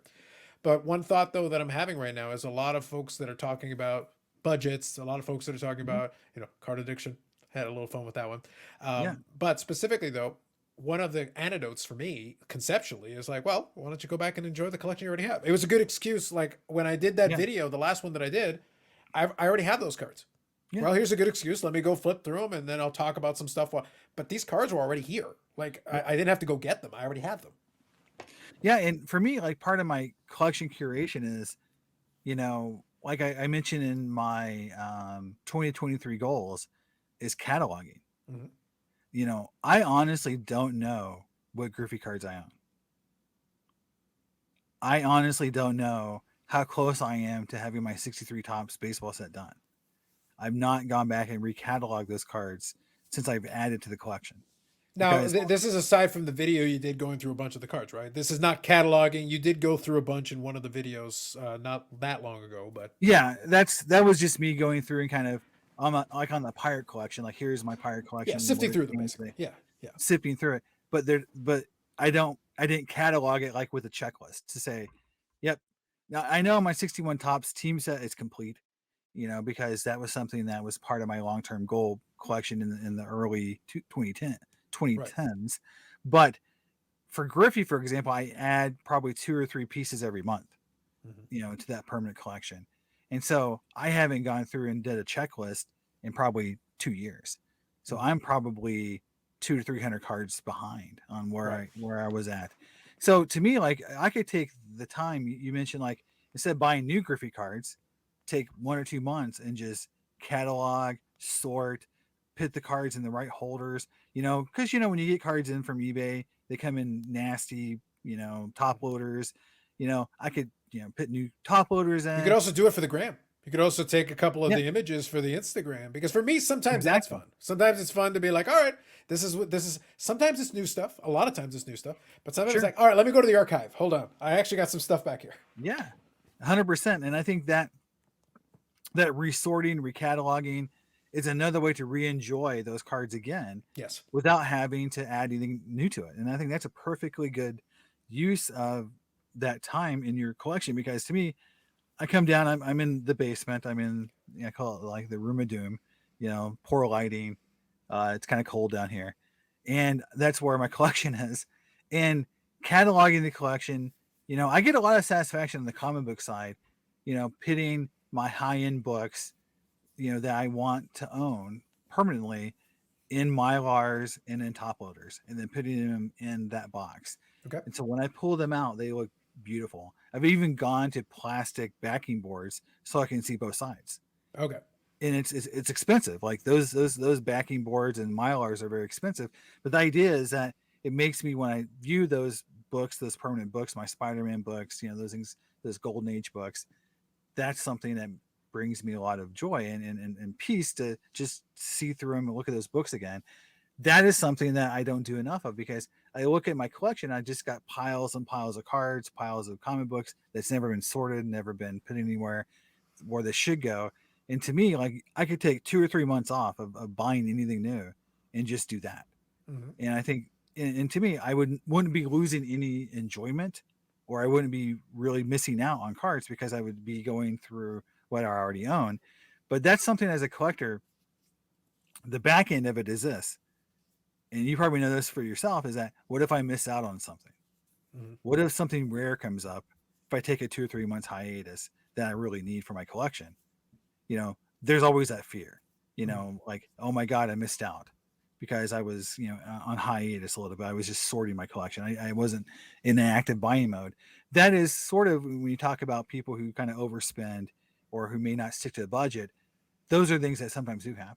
Hmm. And I know I've been guilty of it myself, where two things come up back to back, Yeah. and you're like, man, I really shouldn't buy it, but I know it's rare. Well, I spent 2 years on that. That was my problem. My Yeah. issue was that card that I gave as an example was one that came up that I had been chasing for 20 years, and Yeah. it wasn't that I couldn't afford it at the time. I wish that was the only problem, but it was more like, no, like, you're not making it available to me at any price. I Yeah. would like to purchase it, but it's just I don't have it. Who has it? Where is it? Sure. You know, and the fact is that that particular one was uncut.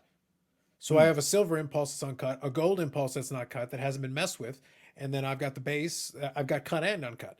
So it's So not the peel or no peel. I've got it sealed. sure. What could be in what's in those cards that could be worth more than the card itself? Z gold. Okay. So the regular size one, so I got the Z gold, which was the smaller version. I also have Yeah. 100, but I got the Z gold, and I was able to get that also in 2021. So like I said, 2021 and 2022 were very expensive for me, and 2020 as well, to be honest. So it was horrific. The stuff kept coming out of the woodwork. But I got those within the Z Gold and the Gold Impulse within months of each other. Hmm. And both of those I'd been chasing since the late 90s, and they just weren't coming up. And the Z Gold was driving me crazy because I'm like, I know they're out there. I think Yeah. I've seen the problem is I had seen a handful of copies, period, Sure. in the 20 years that preceded. So, like, if I can count on one hand the number of copies I've seen, forget about have the ability to buy, that's a problem. That's a bit of an issue trying to track one down because they could still be inside of a base, Right. 5x7 that somebody's like, oh, I've got a full uncut set. I'm not Right. cutting it open to check what's inside. They could be sitting right in the middle of it. There could be a Z Gold Gretzky that's worth a couple of grand that's just Sure. sitting in one of those base cards, still Yeah. sealed. So would you buy a Madonna that had been cut open? I have the base one that's been cut open. Okay. You're talking about for the Z Gold? No, just to have it in your collection. I have, Like, yeah. For the base, I have both. For the base, I have both. Cut but and if uncut. but if a Z Gold that was cut came on the marketplace and you didn't have the uncut version, would you pay a good value for that one if it was cut open, or would you really discount it? Well, it would be discounted, yeah. Okay. I'd have to because it's not like the peel because you literally had to cut the card. Like Yeah. at the Yeah. bare minimum, people got good at first. People would literally tear it, and I was like, Sure. well, actually, that's strategically dumb. Yeah. There's still some value if you take an exacto to the back and like Yeah. take the card out. Now it's not going to be what it once was, Mhm. but it's less damage. Like at least you still have a workable card here. Yeah. Somebody It might goes want nice. this. Yeah, there Yeah. might still be some value for somebody here. Yeah. But It's one yeah, of those interesting questions to me. Is like, if the only version of that card you could ever get was one that was cut open, would yeah, that I'd would still, that I'd buy it for sure. would that satisfy you though? Would you still look for the one that was non-cut? Well, I'd look, yes, but it wouldn't have. I won't say urgency because I spent 20 years looking for it. Yeah. So like, but it was constantly at the top of the want list. Let's put it Hmm. that way. The Z Gold and the Gold Impulse were right at the top of that want list, along with the Platinum Gold and Yeah. there was this top 10 check. The thing that I had in 2020, 2021, and 2022 is that my top 10 became a top 20, became a top 30, became a top 40 because I kept scratching stuff off the top of the list that Yeah. was right at that the Grails, so to speak. I Sure. kept cutting them off. It was like the example I gave you with the Griffey. But let's say you take your top 10 Griffies. What if 9 of the 10 top 10 Griffies became available within a 24-month span? Yeah. No, Okay, I like on the one hand, great. On the other hand, disaster for my bank account. disaster. Yeah. This is disaster. But on the Well, other I hand, it's think, like this is my chance. I've been, this happens a lot. I think to me, when I'm in, because I do both, the Griffey collecting and the vintage collecting, is, a lot of times in these auctions, there'll be 5 or 6 key vintage cards and a few Griffey cards I need for my collection, and they're all run at different times, and I have a budget, and it's like, do I go all in early on a card or wait for something that I like better? But if I miss that one because I can't, it goes higher than I'm willing to pay, I miss out on everything. It's like I don't get anything. And as a collector, that sounds kind of silly, but there is this idea that like if there are 6 things I need, I hope I get at least one. Mm-hmm. And I have to have some sort of bidding strategy that ensures I get at least one. But there could also be where you don't get the one you really wanted. Mm-hmm. Like the number one on the list, because either it's sold, at the point when you ran out of money, Mm-hmm. which can happen, Yeah. or you waited for it and then it went way above what you were willing to pay and everything else that you could have bought with that money. Because I've seen it where I wait on a card I would have bought, but there was something coming later. That card goes really cheap, and then the card I waited for goes like 3 times what I was going to pay. Yeah. And now I'm like, well, nothing. I'm just out of luck for this auction. And I think those are things that happen as collectors that, when a bunch of good things come up at once, it's like, man, that strategy on bidding becomes tough. I've also bid on everything and then win everything, and you're like, oh, I didn't expect to win everything. But I did what I did. But yeah, there is that sort of like, kind of overextending yourself, thinking that you're not going to win everything. Well, that's the thing. It's a bit to your point. It's a bit of a weird issue in the sense that you're sitting there, you're trying to figure out, okay, how do I strategically work this out? Yeah. But the problem is that's what I ran into. That's why I made when I did the video, I wasn't trying to poke fun at the card addiction thing, because I do believe that is a real thing and a real issue, and some people overstand and overextend it. But when I discussed the topic, I tried to give it some seriousness, just to be fair about it, because I do think it's a real topic to discuss. But at the same time, I said, guys, I overextended my budget for 2 years. Yeah. And I did it on purpose because I ran into the issue that I just described to you. I had my Grail list, and all of a sudden it's like out of the woodwork. And like, okay, guys, now's the time I want to put it on the market. Why couldn't y'all have waited or done it over the last couple of years and spread it out so that I have a chance to like attack this in chunks instead of, okay, now I got to make this work somehow. And I did. But it also means going into this year, like, okay, look, I got other things that I also got planned, and out of my top Grails, 9 of 10 had been scratched off the list already. So for the most part, it's like, please, no mas. Give me a break for a moment. The one that remains, I will still pay a pretty penny for. But the good news for me is it's one. Like there's one specific thing I want. Which one is it? So it's 96-97 Run for the Cup from Black Diamond. Run for the Cup. Okay. It's the Run for the Cup. It's an acetate card there with it. It's a nice card, but it's not like a crazy one. But I literally have a save search just for Run for the Cup for that year in general. And maybe 1 or 2 will come up every couple of months for any player. And over time, those prices have steadily escalated. They just continued to do this and this and this. I'm lucky because some of the ones that would have fallen under that category, the StarQuest Golds from 98, I got the Medano back 10, 15 years ago. I found it on a dealer's table at the expo for $60. And I was like, the last one sold for 600 US. Wow. I paid 60 Canadian. Wow. Because they're tough to come by. And they don't come up with all the time. Now, those are numbered out of 100, right? They're out of 100, but there's 30 players, so it's a 3,000 total print run. And UD Choice, which is the product it came out of, I think is still being printed. So you can open a case and not pull one. So that's the problem is you run into, it's like, oh, it's out of 100. Yep, there's 30 players. So to get the specific one you want, you're not even guaranteed one per case. You want to do some math and figure out how hard it is to pull? Yeah, no, you're right. I mean, that's the beauty in the challenge of 90s inserts, right? The really good ones are super hard to pull.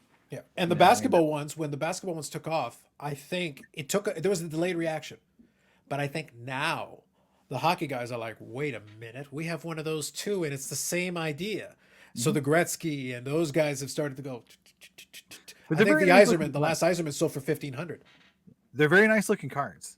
Yeah. For what they are, I think they're very nice. Yeah. They're nicer, to be fair, from 90s, but I do think it's a nice card in the way it's designed, especially for what was a kid's product. But Yeah, that's what made it interesting. Is like it was literally a kid's product. There are probably yeah. some kids that pulled some and didn't even know what they had. Yeah, they didn't have to make it that nice, right? They could have made it like pretty cheap looking. They could have, yeah. They could have done the score like foil, where it's just like a flat foil versus kind of because it's a textured foil. It's like it's got a little bit of shine to it. From what I remember that said, it was like it wasn't just a flat foil, right? It had some texture to it. A little bit, yeah. So I'll give you an example, and actually this played into since I brought it up. Um, they're tough enough to come by that when I get the chance and I find it, I archive it. Like Mm. because I don't need it anymore, but I keep tabs just to see like, all right, how often are these coming up? Oh, So you're not buying doubles and triples. I certainly not. So this is from a Facebook group a while back. Yeah. This is a person who's putting together the set. Okay. So somebody wants these. Good luck. Mm. Here's somebody putting together the set. Same vein. Here's another person. Well, there's one of the Medanos, and they only want to trade for Patrick Waugh. Like I said, the Medano, this guy over here, I've got this one. Right. But if somebody wants one, they got to go after this. And here's another one, and here's another one. So Yeah. they're hoarded in a handful of hands that Right. might have a small stack of them. But again, it's not even one per case. Right. So it's like, Yeah. I mean, how but difficult that's is the that thing collection is, to put together? that's the beauty and the challenge with modern versions of these cards is that to make them truly valuable, they have to be rare. If they're too rare, no one wants to try to chase them because they're so hard to find. It is that quandary, but I do feel like those cards look beautiful. I mean, in my opinion, they look very nice. Mhm. Like that card should have monetary value from my perspective because of the rarity and how nice the card looks. Well, now it Makes does. sense. That's been It resolved makes over the years. sense. Yeah, yeah. Yeah, But it wasn't always the case, and we, true. we know that the reason people like asked early on. We asked the question, why are they going up in value?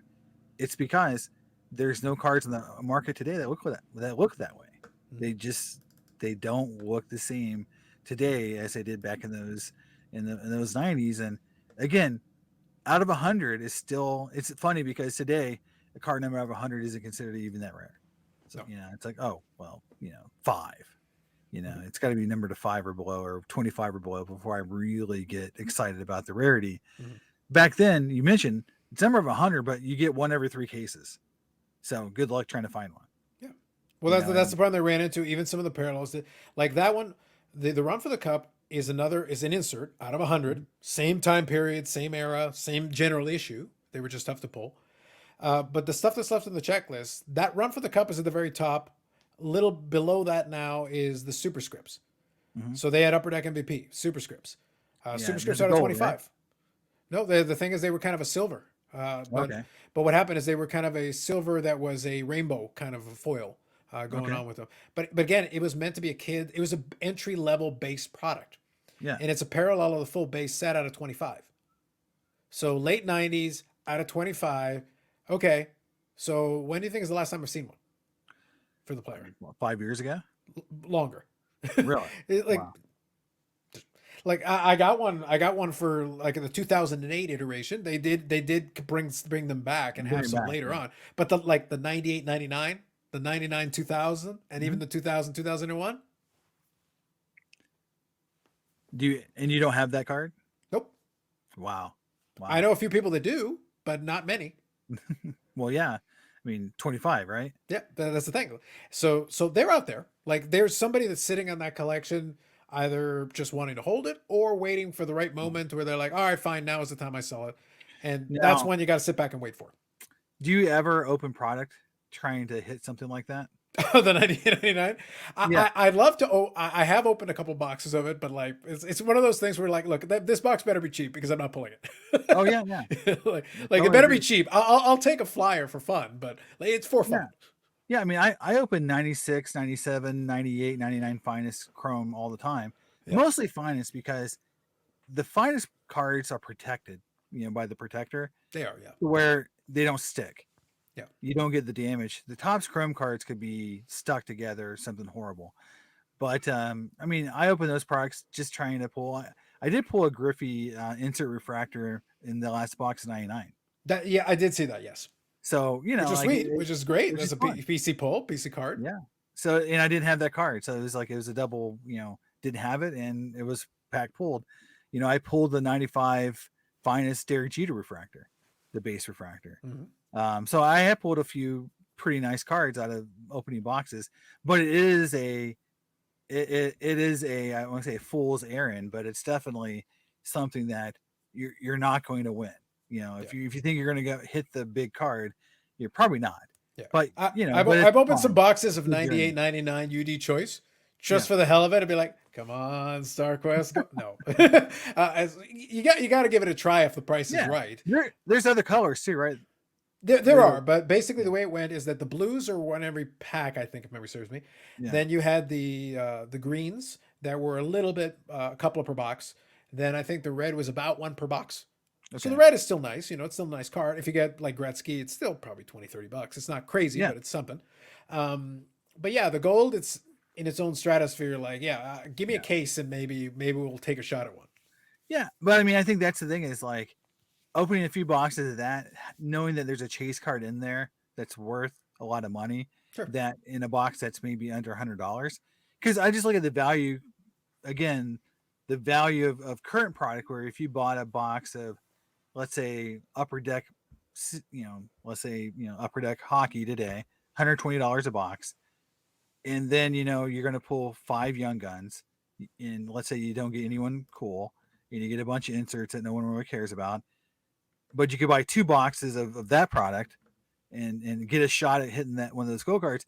Which product are you going to enjoy opening more? I think that's the thing I look at is like, for me, I might enjoy opening those 2 boxes instead of that 1 box of upper deck hockey, Yeah. just because I know that there's a super huge chase card to hit. Now, in the hockey card, the upper deck set, there's huge chase cards in there too. There's clear cuts, there's exclusives, there's Mhm. high gloss. So but in general, you have about the same shot of hitting one of those cards as you do one of those gold. Yeah. Well, Uh, that's the thing that I know the guys, like I said, I've had the opportunity to chat with some of the guys that designed it, and they were trying to bring that chase element back because if the goal is to reduce the reliance on memorabilia, then you yeah, better give somebody a chase. You better give them a reason, throw yeah, some wrinkles in there and be like, right, okay, guys, so some of these inserts are a little bit, sometimes they don't give you the odds on certain inserts. They'll throw them in there and be like, by the way, these are actually about case hits, give or take, wink. yeah, They're not going to tell you exactly what it is, but it's like, exactly, I yeah. opened a case of them and I didn't pull one. Exactly. Well, I mean, I opened a box of this year's Stadium Club Baseball, which has the beam teams in them, right? Mhm. And every insert in that product is a flat gloss card, no foil, no etching, no unique technology. Oh, It is, etching. I know some people get obsessive about etching. Thank you for yeah, mentioning it. nothing in there that has any design element that even remotely looks like the cards from the 90s. Sure. And to me, the beam team cards had certain attributes that you'd always look for, not anymore. I look at price points on the secondary market. People are paying 30, 40, $50 for some of these cards that have virtually zero design elements from what the cards originally were supposed to look like. The triumvirate card that was I got in my box was actually Mike Trout. It's just basically a foil card that's die cut. You remember the old ones had, the intricate die cuts, Hmm. they had the luminosity, the luminous version. I mean, it just shows you like, we're so far away from where we used to be, in terms of just how unique and cool those cards are. I back to that point of, it just feels like the market would accept a higher quality card. And when if Upper Deck were to make something that is a true throwback to some of those great designs, I think the collecting universe would love it. Because look how they accepted Fleur Retro. Hmm. And if you look at a lot of those Fleur Retro sets, they're not even in uniforms. Hmm. And they're still worth a lot of money just because of those old school designs. Well, I I think we're think, getting the experiment, though. I will tell you this. I yeah. think we're getting the experiment because I can tell you, because I did the preview with the guys there. Um, like I said, I think they're experimenting right now with it because Mhm. the metal universe Yeah. wrestling product they're releasing is using a bunch of the old school inserts. We'll see what Now, the execution looks like, but yeah, they are using the execution old is, school. yeah. But like, the one insert that they did, I think, really well in the Metal Universe Champions product was the Platinum Portrait. Hmm. If you look at how they did that design in the intricate die cut they used for the Platinum Portrait logo, Hmm. that looks cool. Hmm. Like, even though they use kind of silly photos because everything had to be headshots and no uniforms and whatever, But outside of that, they designed that card very well. Unfortunately, none of the other inserts they really designed look close enough to the original copies of those designs to me to be worth chasing. Mhm. But the platinum portrait definitely was. So if they do the same for the wrestling, I think you'll be very happy with how those platinum portrait cards look like, because in the champions product they look very nice. Yeah, well, that's that. I think that's going to be the challenge. Like I can see, we can see the mock-ups, we can look at Mhm. that, but we got to see them in the flesh. Yeah. And what's concerning me, to be honest, is like I said, as a player collector for some of the characters there, PMGs, of course. So I'm saying, Yeah. oh, come on. I'm like, and I know Well, yeah. we'll have to see. Yeah. And the thing that's funny is, like, I own one of there's two Griffey PMGs that exist. I own one of the two. Mhm. Um, and no one thought much of them, those, because for some reason they didn't include PMGs in 97 Metal Universe for baseball. Mhm. So the They didn't classic, include it in hockey either. yeah, No, but that's been a saving grace for me. Listen, I'm the only person who doesn't complain about that because listen, I don't want to pay for a Mike Banano PMG. All right, I yeah. don't need that in my life. Keep it away from me. But it definitely makes it where the next year, when the 98, when they actually Yeah. had the PMG, Griffey has two cards. Mhm. So he's got the base card and the Hardball Galaxy. I have the Hardball Galaxy version, which is kind of the superhero looking card. Right. Um, Even when I bought that card, the PMG craze hadn't really taken off to the level it is today. Mhm. It's interesting to me to think that if they were to actually make a classic looking 97 Fleer Metal Universe baseball set with all the classic players in uniform, those cards, even if they were made today, because nothing like that exists, would be worth a lot of money. I You would believe that. still, Yeah. and I think if they did the same thing in hockey, Mhm. you would still, because they came back in what was it, 2010, 2000 and, sorry, the year, I'm trying, McDavid, 2005, Mhm. they had PMGs, Well, right? McDavid would have been 15, 2015. 15, sorry, 2015. So they had PMGs in 15. Mhm. Did they look like the old retro ones, or were they kind of a different design? So the one in 15, the early ones, somebody can certainly correct me if I'm wrong. I don't believe the first couple. I think they tried to do something different design wise. However, Okay. I can tell you that last year's Metal Universe, they did bring back the OG design. Okay. They did do PMGs with the OG design. You can get those. And I think that, to me, at least it gives people an option to actually go back to those players and something that didn't exist before. Yeah. And I do think that there is this idea with the legacy collecting that even though it's a newer set, it never existed in the old days. So getting a Gretzky, getting a Lemieux, or in baseball, getting a Griffey, getting a Frank Thomas, the problem is in baseball, they don't have the uniform. And that sort of really dampers the excitement for that card Mhm. when it's Griffey. I call it like old man Griffey, old man Frank Thomas, where they look like they're kind of out of shape and wearing a Hawaiian t-shirt that doesn't really look like a card, that just really dampers. And I know they can't show uniforms, but it definitely makes the card not quite as nice.